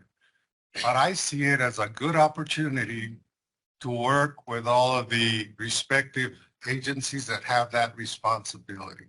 The Game and Fish and Wildlife, all of the USDA and state agencies, because I want to get to the bottom of this. I want to find out the true avian impact, because I get asked that a lot. And like you, I don't really have an answer. I can just tell them what we're thinking, but there's no evidence. But it's a good opportunity to maybe set up something to work with those individuals to, for all of us who benefit from knowing just what's going on and monitoring the situation there with solar panels, because every time we talk solar panel creation, this issue comes up. We don't have an answer. So. I'd like to follow up on Terry real quick. Mr. Watkins? This might be directed more towards Mr. Bolin, but the McNeil panel solar farm is up and running. We're in the middle of crane season. Have you seen any avian impact there? No, we have not. Not one? No. Okay. No, and we as a distribution utility, and I'm sure so too with transmission utility, are required to comply with avian protection rules, and so we are monitoring and caring for wildlife that comes into contact with electrical lines. I've got to assume it's very similar with solar panels as well. And so that data that you're looking for, so that we can say with some certainty as to whether or not this is a suspected problem or a real problem that is substantiated by data, I think we'll be able to get to that in time. But it's been out there in the field for about a half a year now in varying stages of production, and we've not seen any. I've seen what they've left behind as they fly over, but that's about it. I was at your facility this morning, and there was about 5,000 sandhill cranes in the area adjacent to that in those fields. It's beautiful, is it? Yeah. Yep. Yeah, and also, we have not seen sandhill crane deaths at our Apache 1 or Solar 1 facility either. So we are obligated, just like Sulphur Springs, to report those instances. And so what Michelle was telling you is there's been no increase based on the installation of the solar panel. Okay. Thank you. Two quick points. Mr. Montgomery? Two quick points then regarding that, if you will. Do the work crews patrol these acreage on a regular basis, just walk down the aisles, or what does a daily operation look like? So I would not say it's daily, and I can, like, there it is. So what we do is we have an O&M schedule, and part of that is to look on the property. It's fenced. We would see the birds. We would be able to find them. We do at Apache Station every once in a while. There's an issue, say at one of the substation facilities. I think as inverters. Yeah, maybe an inverter or a substation facility. Okay. But we don't see it at the solar facility. So we have work orders that comes out and we look at the efficiency of our solar field. Mm-hmm. And then we have security that patrols that outskirts of that solar field also. So as those work orders come up, if we see a deficiency of fuse blowing or an inverter failure, we send crews out. We do a maintenance schedule on that at least twice a week. And if there's something to report, we report it. What I'd say in the solar field that we have currently with the wildlife, Mm-hmm. I will attest to there's rattlesnakes, there's badgers, there's everything else you can bring in there, plus the coyotes. So that is natural vegetation also. So there is definitely a secured area there. Of course, there's a lot of sheep in there also controlling the grazing. But on our work order side, we're out there quite a bit. We've got electrical crews that at least patrol that 2 to 3 times per week. Okay. Operations will be out there also patrolling those areas. Very good. Thank you. All right, thank you. My last point, I hope, today is something that I am comfortable about, is that, again, this is Cochise County. It is I consider it a homegrown project. It serves Cochise County. It is owned and operated by the customers of this, who would all have an interest in making it run well. And it also gives me the confidence that they'd be easier to address if there was a problem. And the commission or any other agency in the county could quickly accommodate or be accommodated on their concerns. Not like they have to go to some invisible people in New York City or Japan or somewhere else. It's right here. That's right. And just remind everybody, we are a democratic organization. So every one of our members has 2 members on our board. They come from the communities we serve. Our president, Mr. McBride, was a cotton farmer in Graham County, and he's now the president of our board. That is very typical. We have ranchers and farmers. If somebody has a problem, they're going to go to our board. If we don't solve it, they're going to go to our board. That's the nature of our business. Okay. Thank you. Thank you. Mr. Ledger, I'd like to just clear up a handful of things I don't quite grasp. APCO's currently putting out about 625 megawatts? Yes, Is that inaccurate? that's our peak capacity from our existing units. So you're going to go to about 1/3 of that for solar, is that correct? We're going to add another 235 Yeah. for solar, So and then another 160 of natural gas combustion turbines. oh, so there's a net difference with the addition of the natural gas. The push nationwide has been to retire coal as the solar comes on board. This scares the hell out of me. We're talking about the 20-year life of these panels. There's a decommissioning plan in place which supports that minimal life. As you said, APCO's been doing a fine job since 1961. Why on earth would we risk moving away from that to this speculative solar? Okay, so let's tackle this. It's a complicated issue, but I'm going to try to make it as easy as I can. Thank you. Okay. We have been fighting for the entire time I've been CEO. We've been litigating. We've been defending our position on a myriad of EPA issues. We continue to do that today. We have a great track record.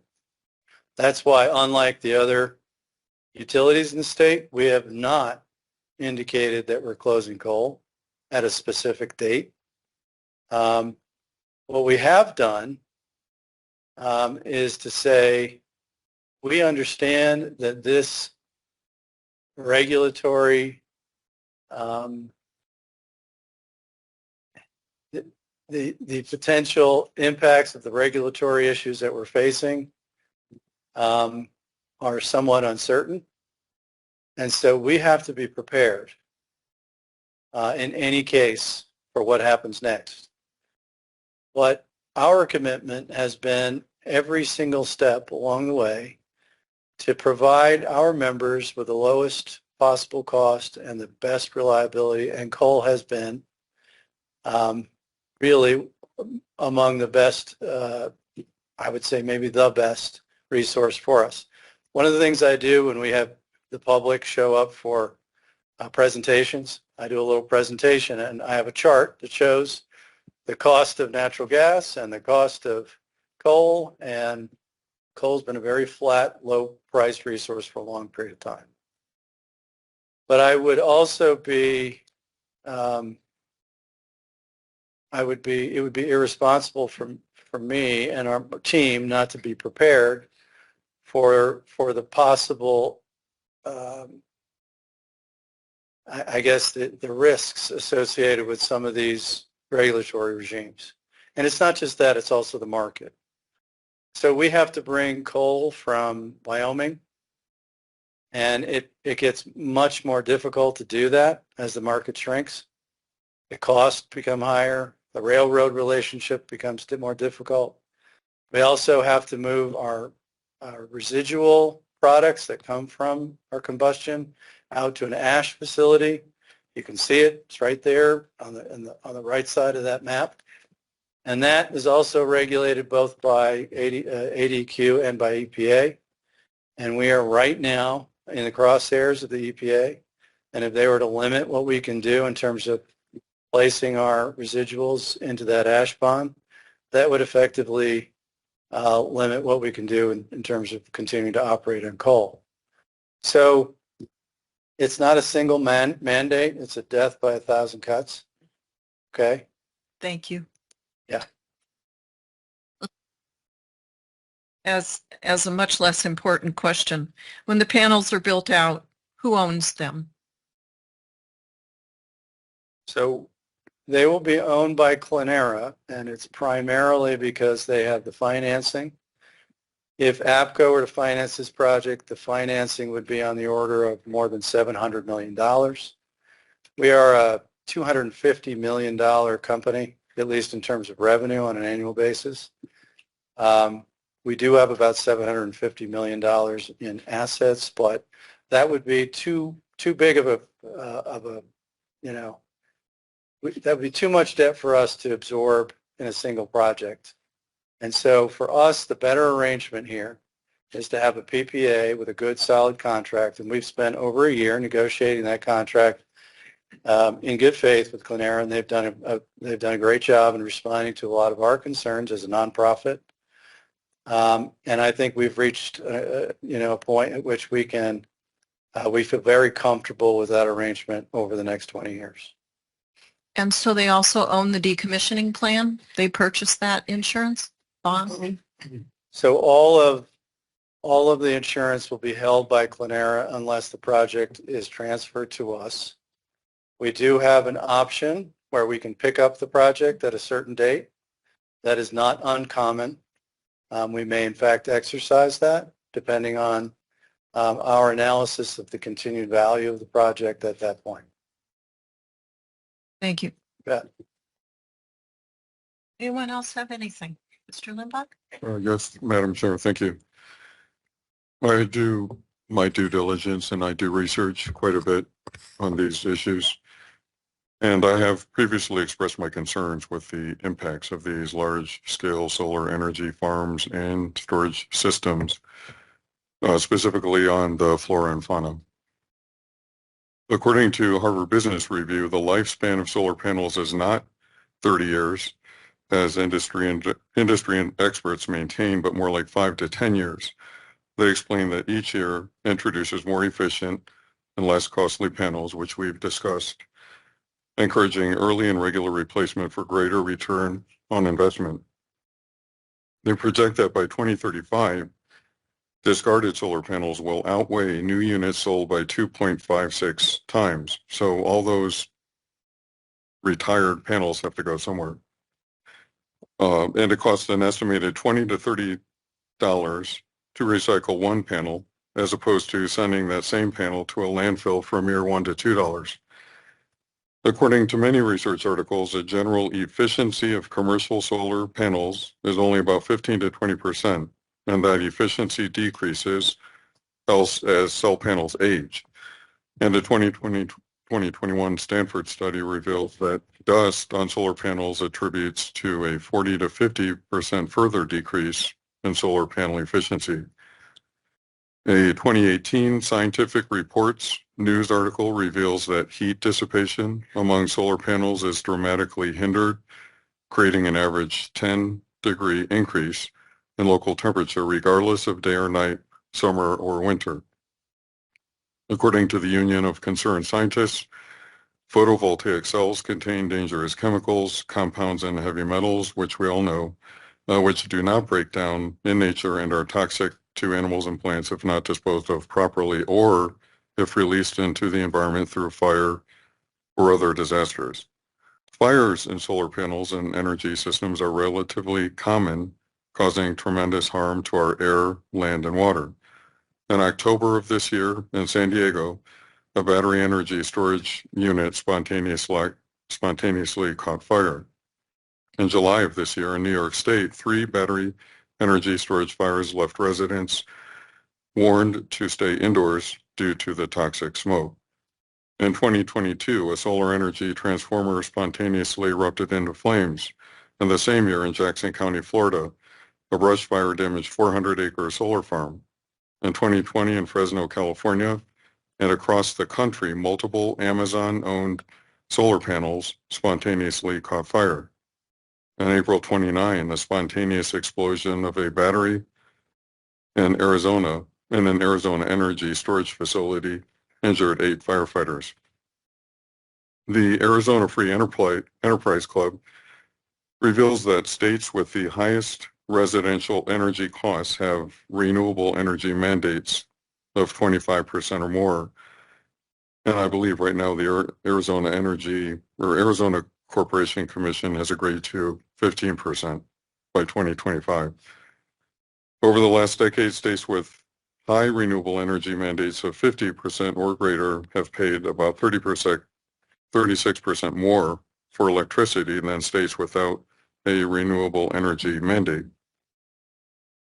As we learn more about the long-term effects of solar energy farms, we learn of the increasing physical dangers to residents, protected plant and animal species, sensitive ecosystems, and our environment. We also learn of the potential harmful financial impacts to the ratepayer. So green does not always equal less costly. Most importantly, as was pointed out today, to those who can least afford it. In summary, to ignore these facts, in my opinion, is to ignore our responsibility to serve as good stewards of Cochise County. Thank you. Mr. Limbach, is there a question, follow-up, anything for the folks? No. All right. Thank you very much. Does anyone have anything else? I would just add, please, that the owners who are the operators of this project would not want their company to fail, would not want to buy cheap, decaying panels and drive their own costs up. They're in charge of their own electric rates as far as they can be because they own it. That's different than many other operations. So I don't think that they want to agree to buy cheap, crummy panels that are going to break down in a short order. They're going to want this operation to succeed. And I presume we'll make that known to the operators. Would I be right about that? Well, I did not mention cheap. I said that the technology increases at an exponential rate, thereby making it less feasible to keep the old technology and to replace it with new. And now you've got, hundreds, tens and hundreds of thousands of panels that have to go somewhere. I do, and I appreciate all of your examples. I don't know that any of those were co-op owned. I don't know. Okay. May I respond? Sure. During the RFP process, we specify that these have to they need to be of the highest standard. What is the standard we specify? Tier 1. Tier 1 panels. These are tested panels. We abided by the same requirements for our first solar facility that's been operated for now 6 years. We see zero degradation in terms of dust, zero. We also have seen very little degradation, natural degradation, which we expected. It performs very, very well. Zero fires, zero problems. It's a nice addition, and it's operating at the cost that we expected. So getting to your point, we have been very careful in choosing the right materials, the right technology, in limiting our expectations, which is the conversation we had a minute ago, so that we believe that there is value in this 20-year contract. It will be both insured, but also there are performance requirements that Clenera needs to meet, and that does not obligate us to spend more money. We're going to fix the contract, and that's going to benefit the ratepayers. You have our commitment to that. Thank you, Mr. Ledger. Is that all, gentlemen? Let's call for the planning director's summary, please, Ms. McLaughlin.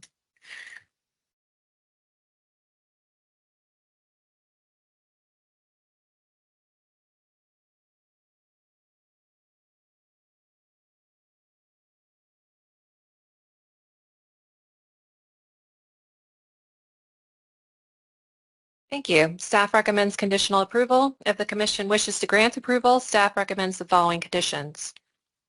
Condition 1, the project owner shall submit in advance or concurrent with their first commercial permit a traffic improvement and maintenance plan, which successfully mitigates project impacts to Cochise Stronghold Road to the satisfaction of the county. The plan shall include, but not be limited to, a traffic control plan, a dust control plan, a road stabilization plan, and a road maintenance plan. Condition 2, the project owner shall apply chemical stabilizers such as magnesium chloride to Cochise Stronghold Road, where it is indicated as an access road on the concept plan as further specified in the traffic improvement and maintenance plan during the project construction phase.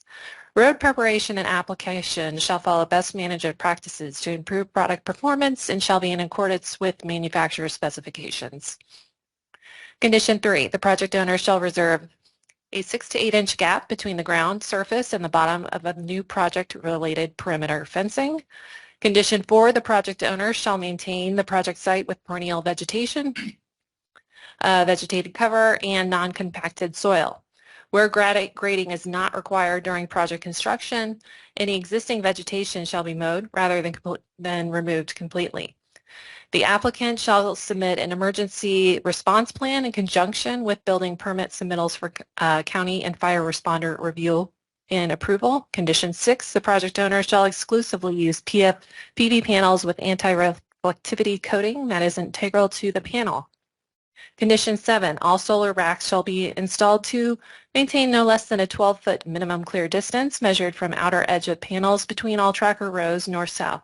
The applicant shall not exceed a 35% ground cover ratio, defined as panel area to total project area for the project site.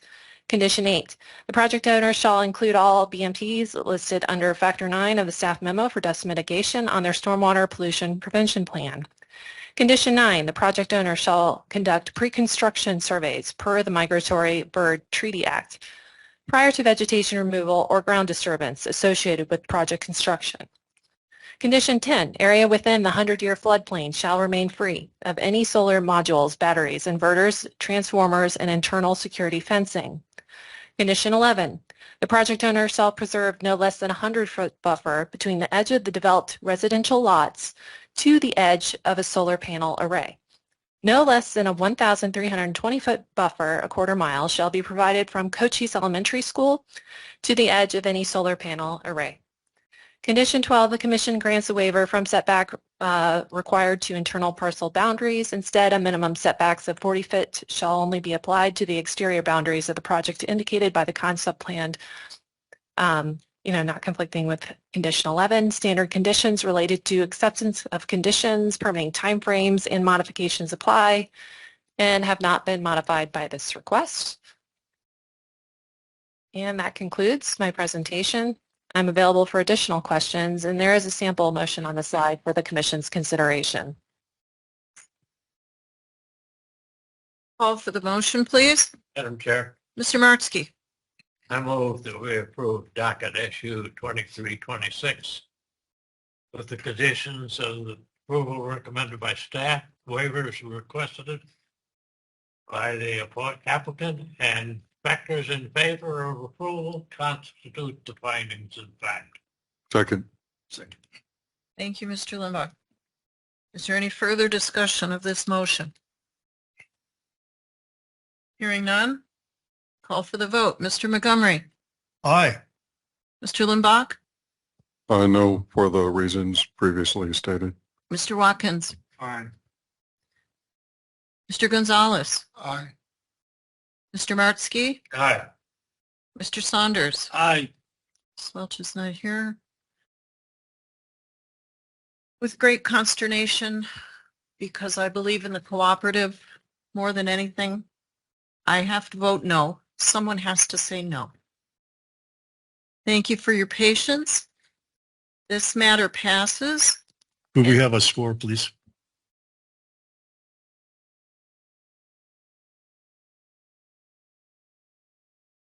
Five to 2. 5-4-2 opposed. Mhm. Thank you. Okay. Yes, thank you.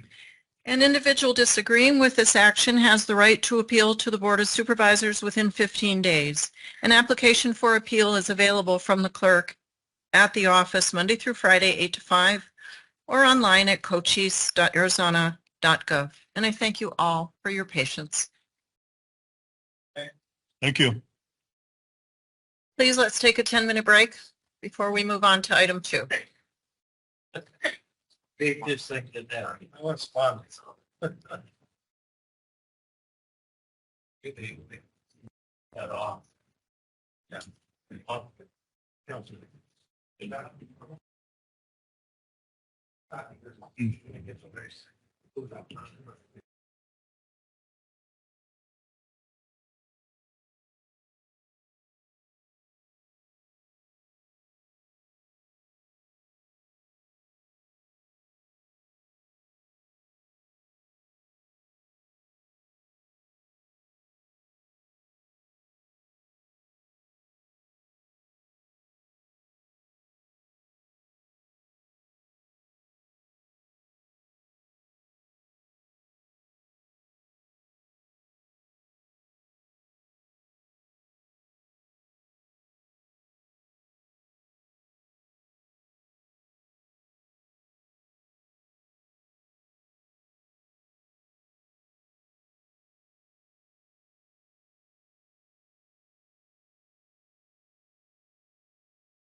Item 2 this evening is docket SU 23-28.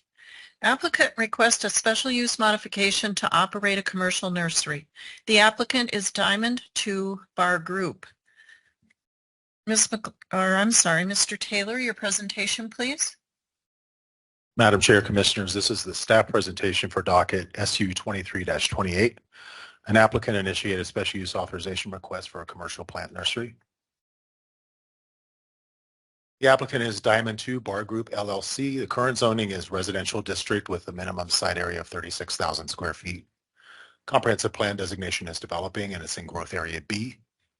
Current use is property is undeveloped. Proposed uses is a commercial plant nursery.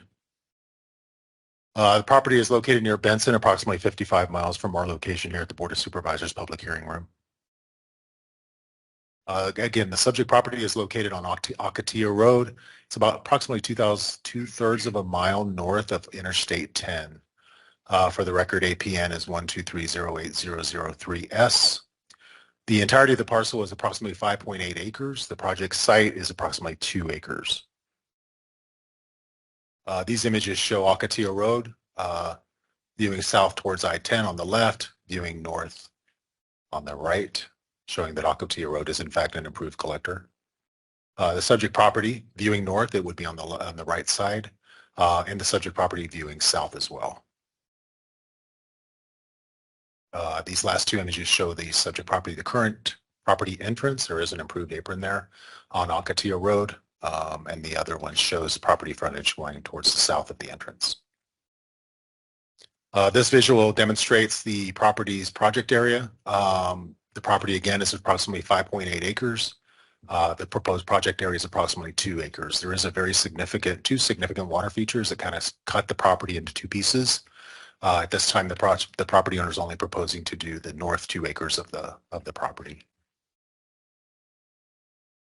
The applicant provided a survey which shows the property, again, the entirety of the property, which is about 5.8 acres. This was the original concept plan provided by the applicant with the application. The applicant did, on the 7th of December, provide a little bit more detailed project area plan that's a little bit cleaner and easier to read, which shows the proposed improvements on the site, an office trailer, greenhouses, shade structures among those. As the Commission's aware, there are 10 factors that staff and the Commission uses to validate the appropriateness of a special use authorization request. As submitted, this application complies with 8 factors, including compliance with the adopted plan and zoning district, development along major streets, traffic circulation, adequate services and infrastructure, site development standards, public input, and water conservation. The proposed special use authorization is for a use that is compatible along an improved roadway in an area that's predominantly developed with existing residential and non-residential development pattern. Staff has not received any opposition from any surrounding property owners. Factors in favor: potential off-site impacts from fugitive dust and stormwater runoff. As far as public notification and citizen review, the applicant sent out letters on October 23rd. Between November 15th and November 22nd, staff met the minimum requirements for notification, posting, and the legal ad. Madam Chair, that concludes staff's presentation. We're available for any questions. Thank you, Mr. Taylor. Who is here to represent the applicant? What is your name, sir, and your address, please? And you have 10 minutes. My name is Bruce Hart. We live at 161 West 6th Street in Benson, Arizona. And my name is Bruce Hart. I was born and raised in Tucson. Lived there most of my life, although I have worked in the Middle East. And I graduated from the U of A. And after coming back from the Middle East, where I developed 3 nurseries for the government of Kuwait for major road projects, and 17 kilometers of beachfront that we built there. I came back to the United States, where I worked with a company out of Phoenix with Amphitheater Land Lab, and we built a nursery with the VOAG program there at Amphitheater School District, won all kinds of awards. The students built the whole nursery, and with that model, that's what we're going to be doing here. We do have a company that also that we salvage cacti, ocotillas and saguaros, all kind of native vegetation. And we also have an 80-acre raw land parcel, which is on Gold Gulch Road and about a mile north of Border Road outside of Bisbee, that we get a lot of our vegetation for selling, which is ocotillas mainly and agaves, but we also do bring in saguaros from the Redington Cattle Company up in Redington, Arizona. But we will be bringing in quality plants, trees, fruiting trees, ornamental trees, and cacti, and we'll be incorporating sustainable landscape designing and irrigation practices, as well as incorporating plants and cacti together to be a more sustainable landscape and drought tolerant landscapes for Benson and other areas of Cochise County here. We'd also like to expand out on doing re-vegging and de-vegging construction projects around Cochise County and stuff, where we can sell the salvage cacti and vegetation like trees. You can spade out trees and things like that, which we've done in the past. In Tucson, my largest project I did was Sabino Springs, where we moved 10,000 squirrels over a 5-year time. We had 6 backhoes and 12 guys working 7 days a week. That's where Tucson or Arizona National Golf Course is. It's located off of Snyder Road between Harrison and Houghton, up against the Catalina Mountains. At that same time, while I was clearing that area back in the 90s, I supplied Home Depots for from 1991 to 2000, where we were clearing land with the Sarco, 3,500 acres off of I-19. We did projects in Gila Bend, Casa Grande, and up in Winkleman also, which we use for supplying cacti to all the Home Depots. We did that for 10 years. And the water runoff, there was some concern about water runoff. All the greenhouses and shade houses are all in a block there. We're going to have a drainage system in each structure where the water will be funneled down, and the project will have a connecting pipeline on the north side of all the greenhouses, and then up in the far corner there, that little circle, that's actually going to be about a 50-foot diameter retention basin where all the water would be running off into that basin there. The rest of the water, the dotted line on both the top and the bottom of the property, that's a 50-foot setback. So we wouldn't be having much of any runoff going into either one of those drainage systems that are already there. Those are existing washes that cut that portion off. And the major grade is on the far east side. That's a wash. That's roughly 12 to 15 feet deep. And the rest of that's, I don't know. If you got any other questions, I'm more than willing to listen to them. Thank you. Thank you very much. Thank you. At this time, the public hearing is open. I have no speaker request forms. Do we have anyone online? No, Madam Chair. Thank you. Therefore, the public hearing portion is closed.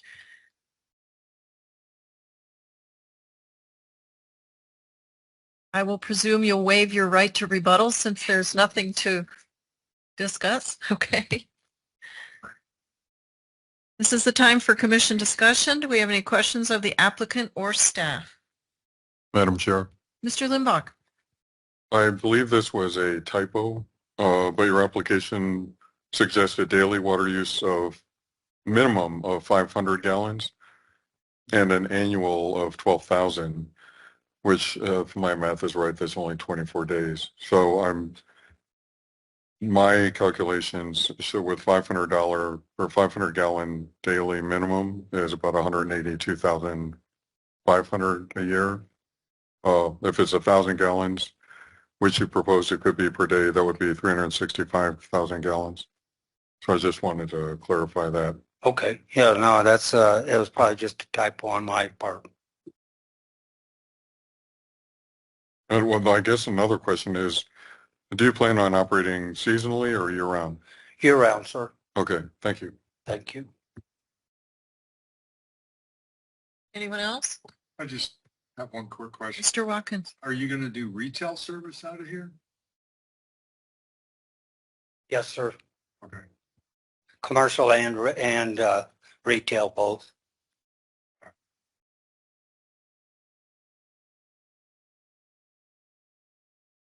Mr. Taylor, your summary?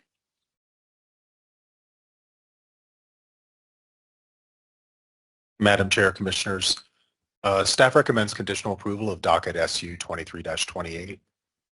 If the Commission wishes to grant approval, staff recommends the following conditions. A combination of fabric and 3/4 inch gravel may be used instead of chip-sealed surfaces for parking, loading, and storage areas.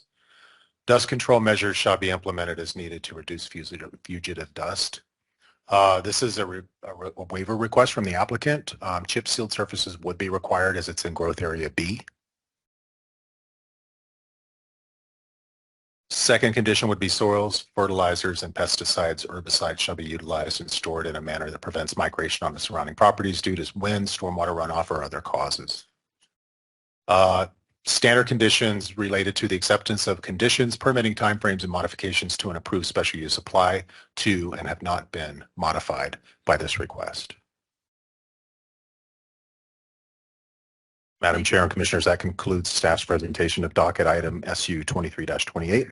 We're available for any additional questions. Thank you. Can we have a sample motion? Madam Chair.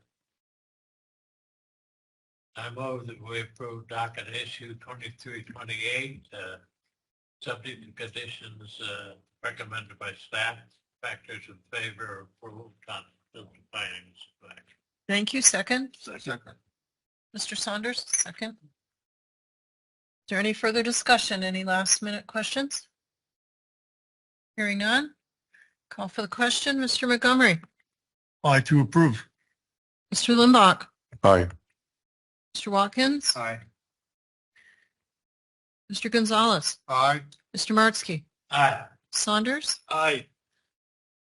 Chair votes aye. This motion passes. Congratulations. Thank you. In record time. If there's any disagreement with this action, you have the right to appeal to the Board of Supervisors. Thank you very much. Thank you. Thank you.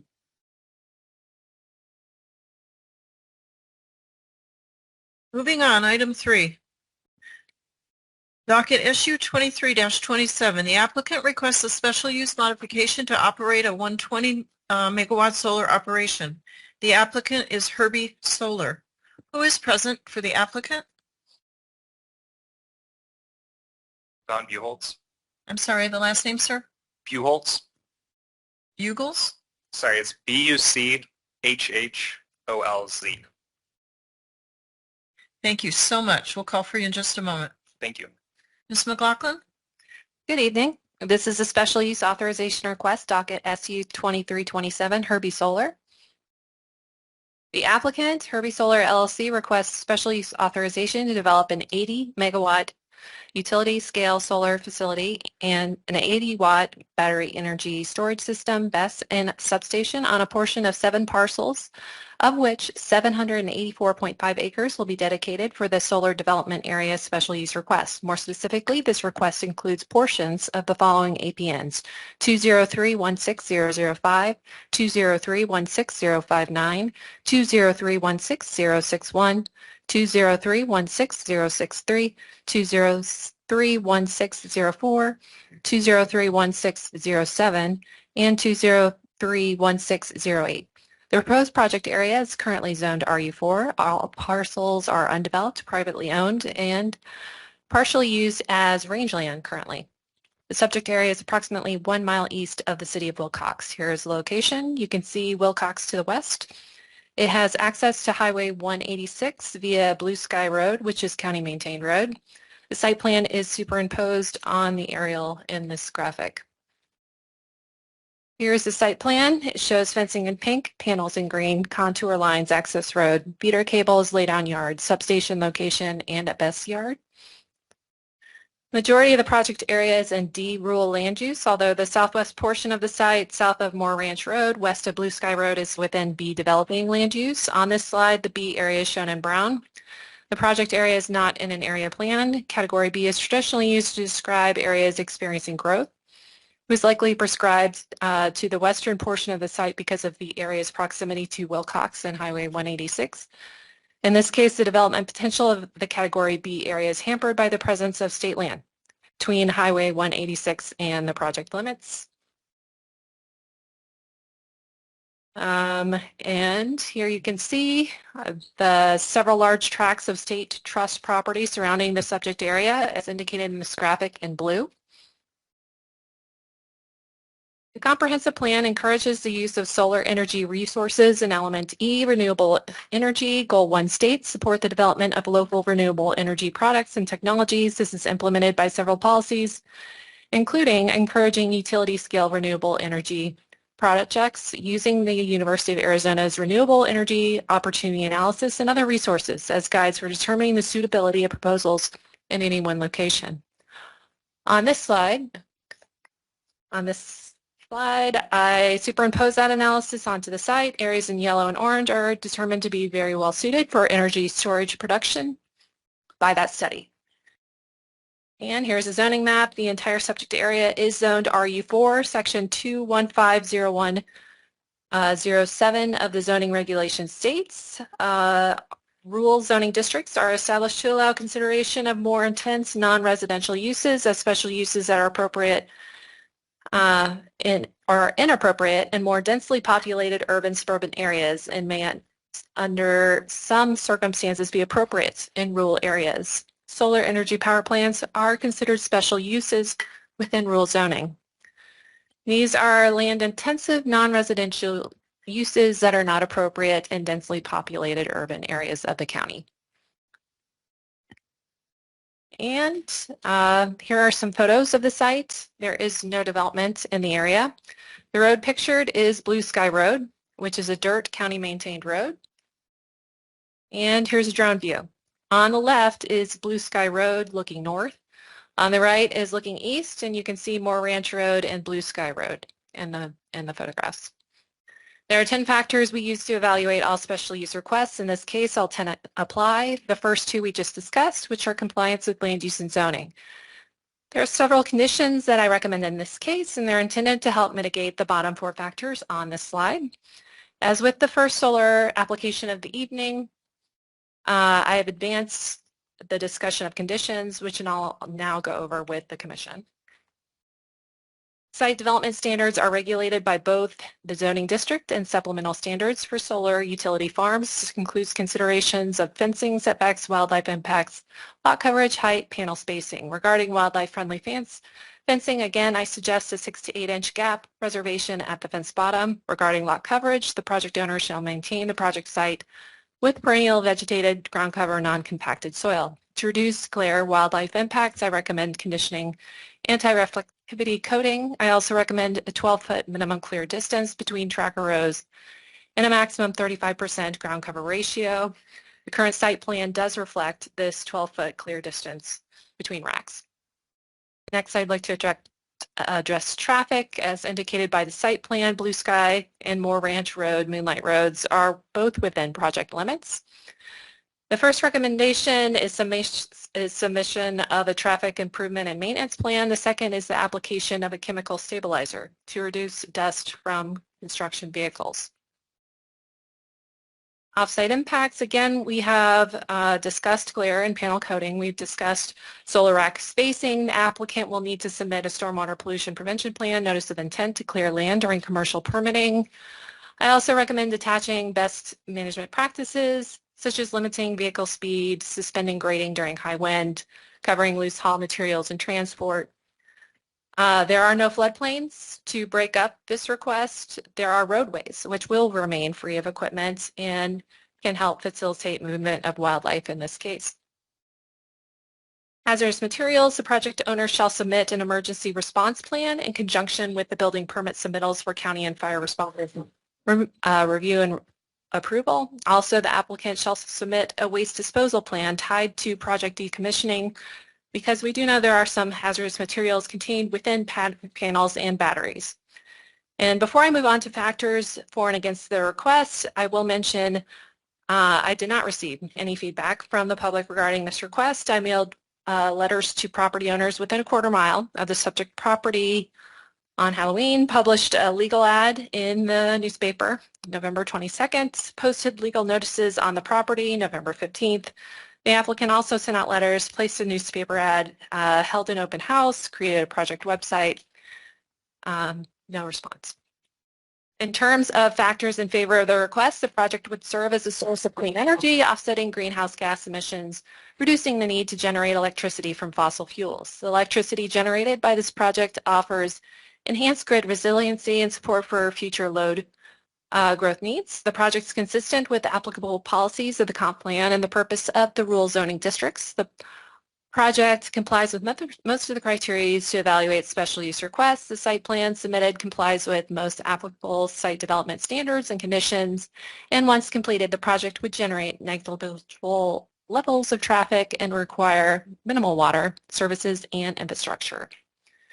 Factors against approval: cumulative area impacts in the project vicinity, fugitive dust associated with construction, general compatibility and aesthetic concerns. Again, the surrounding terrain is flat, and this project does have a large footprint. Still, avian and wildlife concerns. The project is also adjacent to the Wilcox Playa, the Cochise Lakes important bird area. Also, AZ Game and Fish considers the general area to be an important wildlife connectivity zone. The project risks reducing habitats, connectivity, and wildlife movement migration unless specific design features are incorporated to mitigate project impacts. And with that, I will pause for the applicant's presentation and discussion from Commission. The applicant is in attendance tonight and would like to address the Commission. He has prepared a short PowerPoint presentation. Thank you, Mr. Buchholz. Thank you, Madam Chair, and thank you, Ms. McLaughlin. My name is Don Buchholz. I'm the principal of Corsail Energy. We're the developer on this project. I also have my colleagues Hannah Alford and Jim Pippin available by Zoom. Jim is an environmental consultant who's worked on this project, and Hannah is the project manager.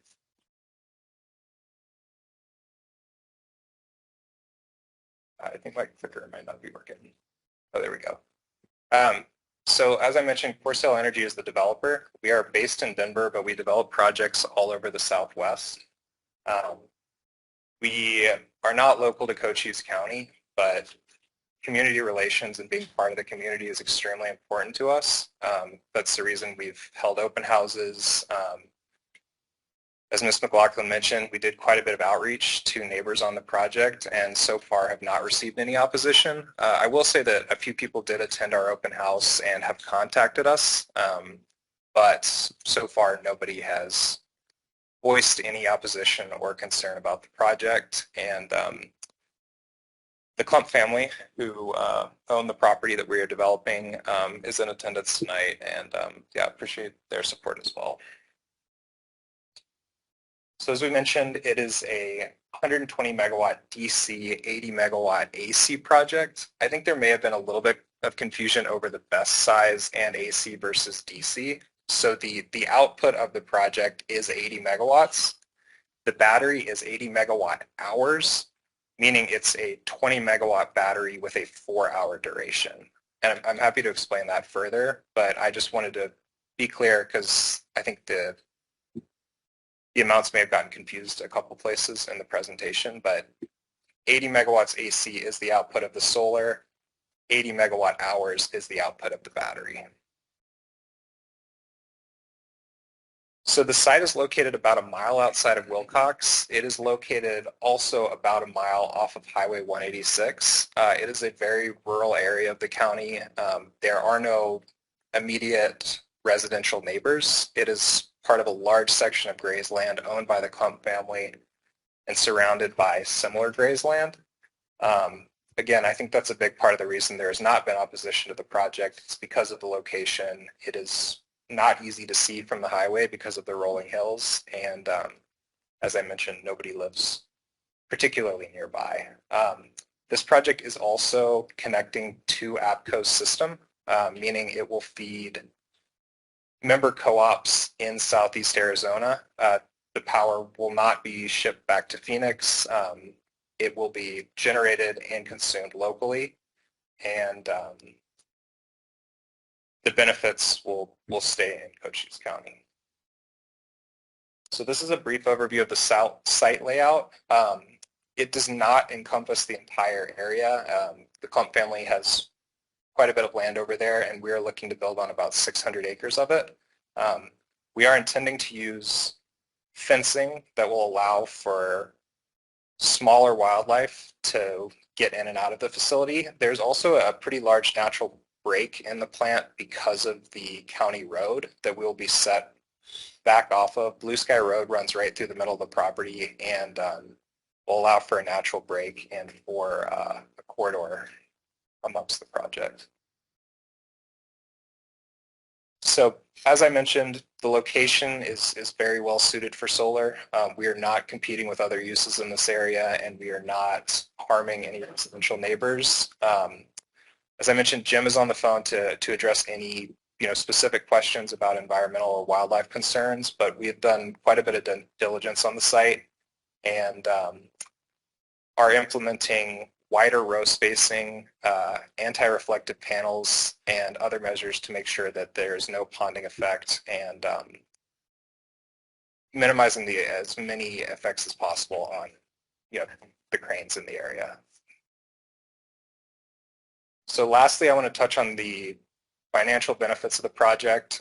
This will generate over 300 jobs during construction. It'll also generate a few full-time positions to manage the project and mainly the BESS system. That's what requires full-time staff on site to monitor those batteries and make sure the plant's running properly. In addition, it'll generate over $250,000 per year in property taxes to the county, as well as millions of dollars of benefit during construction. That was all I had for you. I appreciate your time today, and I'll stick around and answer any questions or concerns. Thank you very much. Thank you very much.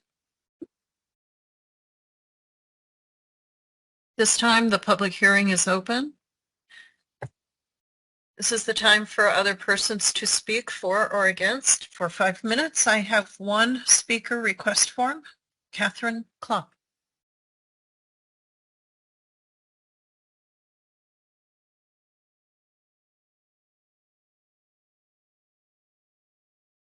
Name and address, please, ma'am. My name is Catherine Klump. I live at 175 South Railroad Avenue in Wilcox.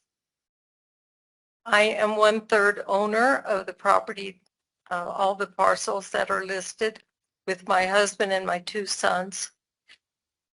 The Klump family has ranched in Cochise County since 1904, and we plan to continue, but we are very much in favor of the solar farm here. One reason is we think it will increase the value of this land, as this land is from ancient lake bed. It's sand hills. Very little vegetation even grows here. It's not really suitable for much of success as ranch land. It's out in the middle of nowhere. There's only a couple of people that live and ranch anywhere close to us. So we believe it's a good use of the property, and we have had good response working with these people. We think that they are respectable and competent company.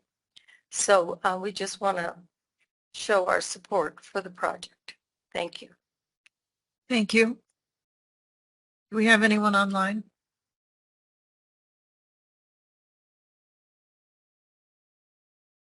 Yes, this is Teresa Murphy. I haven't turned in a speaker request form, but I would like to ask a question. Are you representing APCO, Ms. Murphy?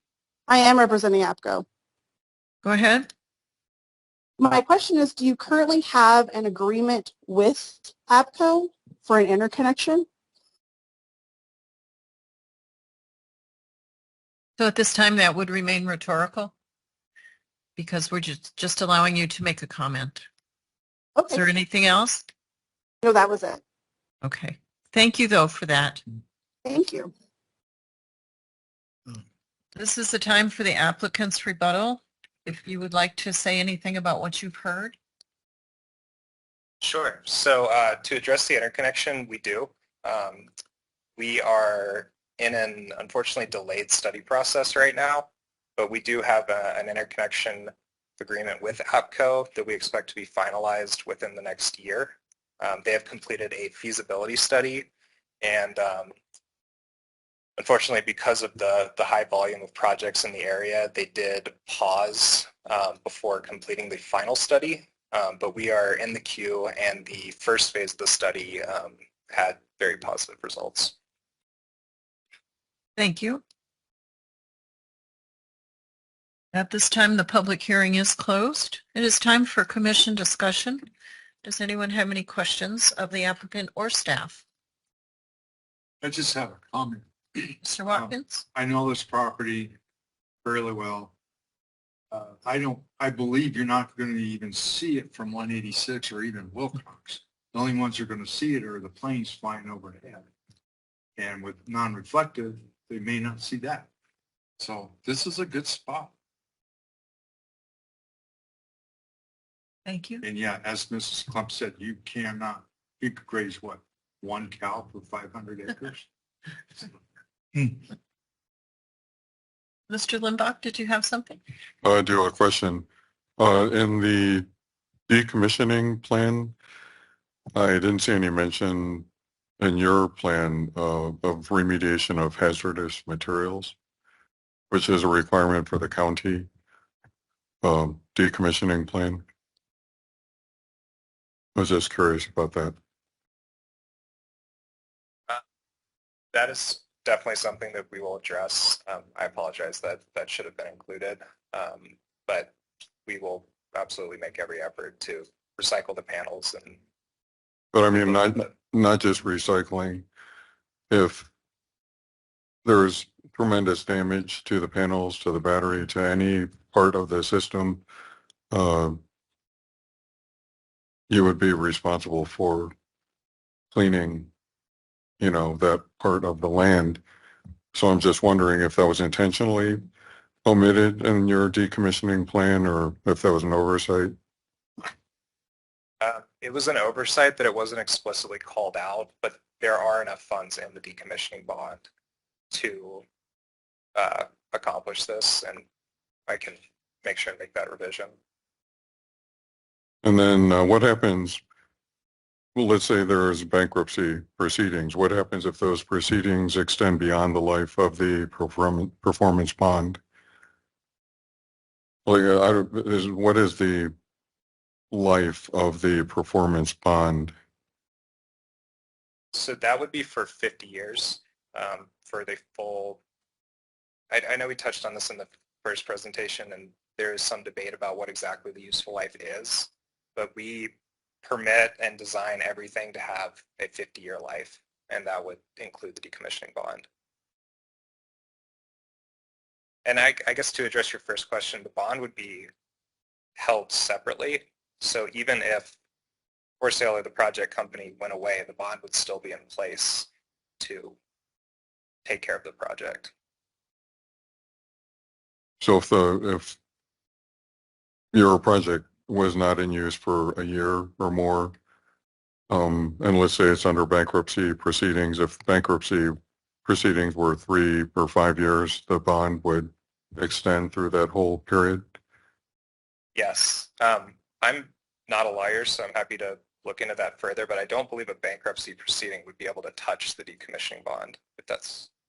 No, I'm not worried about that. I'm worried about the bond expiring before the bankruptcy proceedings find a conclusion. I guess I haven't encountered that specific scenario before. I think it's unlikely that that bankruptcy proceeding would occur in the 50th year of the project life cycle. The revenue from the project at that point would far offset the cost of the project. But I'm happy to look into that further and speak with our council. Well, thank you. Anyone else? Yes, I do. Mr. Montgomery, go. Thank you, Ken. Some folks did make a comment. Can I question them? The young lady in the yellow sweater? She's the property owner. Is that inappropriate? Go ahead. Go ahead. Okay. Come forward, ma'am. Yeah, thank you.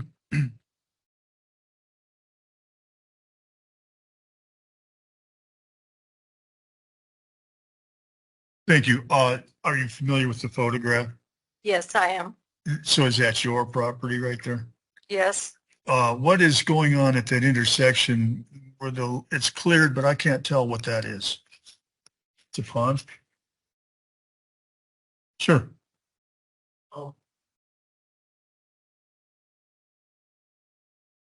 You're asking about the third spot? Yes.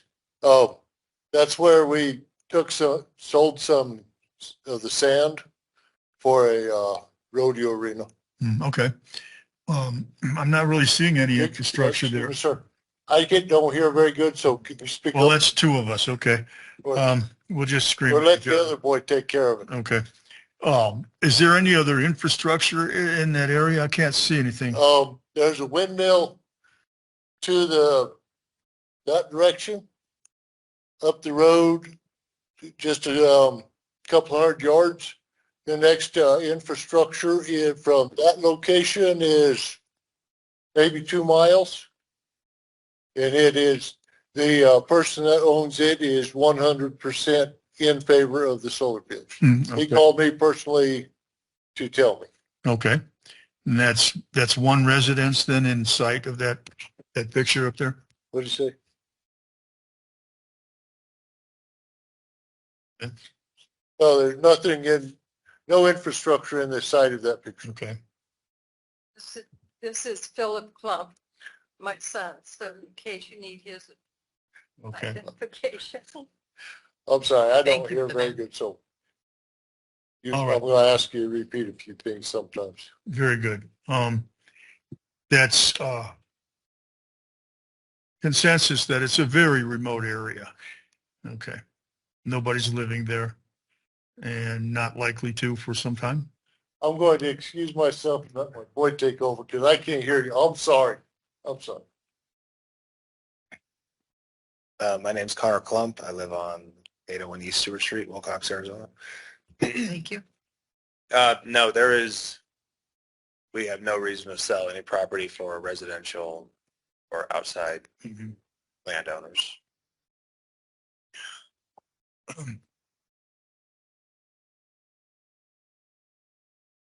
Well, okay. This may not apply today, but do you have any idea how deep is the water over there? The windmill close to it is 70 feet.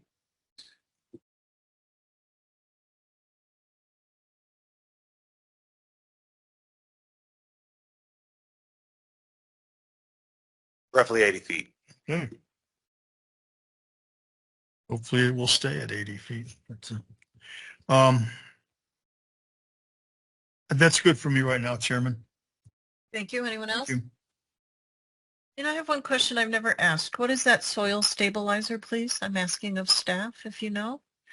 There are different options. In order to reduce dust, you can put down water, which works, but it tends to dry really quickly, and it uses water, of course. There are other options for chemical stabilizers. Chemical stabilizers stay on the ground and they tend to have an immediate impact, a long-lasting impact. One of the most promising we've seen in the area, they've used this near the port of entry, is magnesium chloride, which is just applied kind of like a water, just a solution that goes along with a truck. What's the along long-term right-of-way. impact of that? Well, I don't know what that is. I'm not a chemist. From an offsite impact, it does tend to stay exactly where you place it, and it is thought to be a good product for this area. We're not locking them into that specific compound, just something that is an alternative to water and will be more long-lasting and will keep the dust down a little bit better. I'll have to look into that from a chemical standpoint.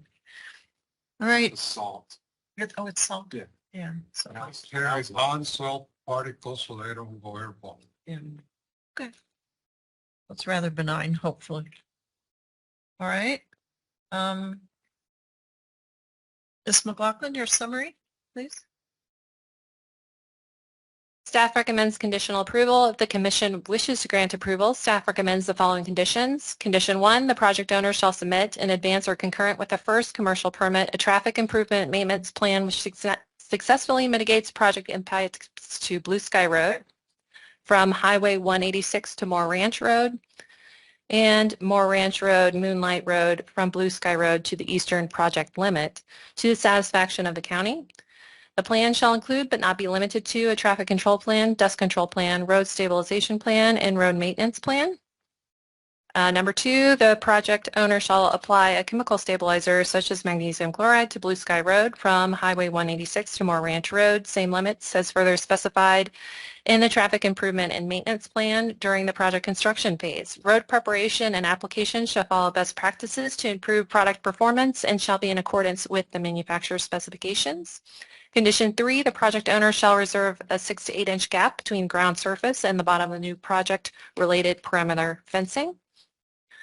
Condition 4, the project owner shall maintain the project site with perennial vegetated ground cover, non-compacted soil. Where grading is not required during project construction, any existing vegetation will be mowed rather than removed completely.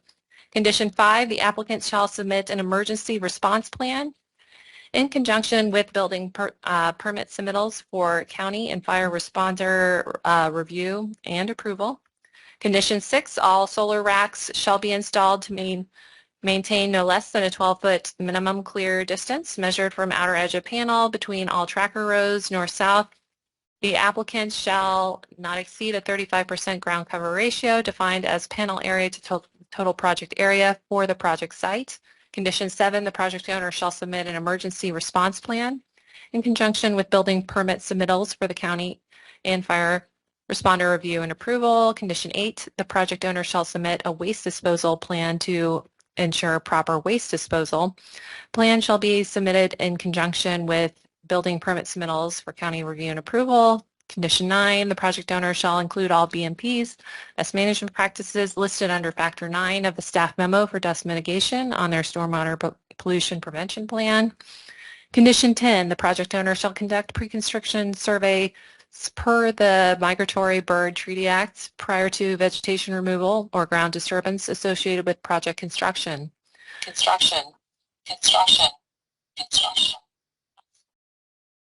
Okay, and the waiver condition, the commission grants a waiver from setback required to internal project boundaries instead of minimum setback of 40 feet shall only be applied to exterior boundaries of the project indicated by concept plan, and all standard conditions related to acceptance of conditions, permitting timeframes, modifications apply and have not been modified by this request. This concludes my presentation. I'm available for additional questions. There's a sample motion on the slide for the Commission's consideration. I'd like to call for the motion, please.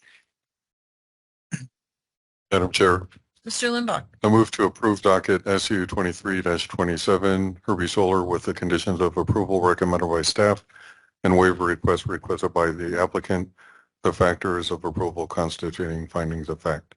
Second. Second. Is that Mr. Marski? Yeah. Thank you. Is there any further discussion? I have a question. Mr. We Watkins? didn't have it in the last solar presentation either, and maybe it's part of the permitting process now, is the decommissioning plant and the bond. Here, in previous cases, we've had that as part of the conditions. Well, it's, Ms. McLaughlin, it's part of It our is zoning now, requirements. yeah, part of the zoning regulations as a requirement. They did submit it in advance of this application. Typically, we review it during permitting, but it doesn't have to be conditioned at this time. They're not now. Mr. Montgomery, For something? further discussion, yes, maybe I could have said this earlier, but under number 9, recommended conditions and waivers, could I ask to be addressed on that? And that also is the project owner shall include something. Can't see this. Best management practices. Yes, okay. And then back to number 4, factors against avian and wildlife concerns. The project is adjacent to the Wilcox Playa Cochise Lakes Important Bird Area. Okay, well, it does say adjacent, so I'm asking. Could somebody address that for me, please? In terms of distance. In terms of distance? Yes, well, it says adjacent here. Yeah. This is the staff's recommendation. And then number 9 over on the other page asks also to address that. So is it, here's what's happening. Month by month, as time goes by, the avian area, the play is becoming surrounded by solar projects. It's a huge concern to many people who live here, probably you. I know certainly people on this commission. So we have to be concerned about it more and more. Could you tell us something about that? Are the birds who like it there in any kind of danger, or what is the threat to wildlife there? So it is extremely minimal. I know that the cranes are the largest concern in this area.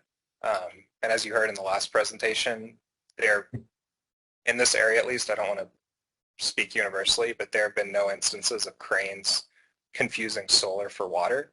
And I think a part of that is counties being proactive and enforcing these row spacing and ground coverage rules. I completely understand the concern that a sheet of glass looks like a pond, but we will be covering less than 1/3 of the ground area with actual panels, and there's a significant amount of land between those. So as of right now, cranes are not confusing these projects, and I know this was kind of belabored in the last presentation, but there really isn't any data out there to support that solar facilities like this are harming birds. I think most of the concern has come around concentrated solar, which you may have seen in Nevada or other neighboring states where they're actually heating up water by reflecting photons into the water, and that creates a ton of heat and, I guess for lack of a better word, basically a laser beam back to the water.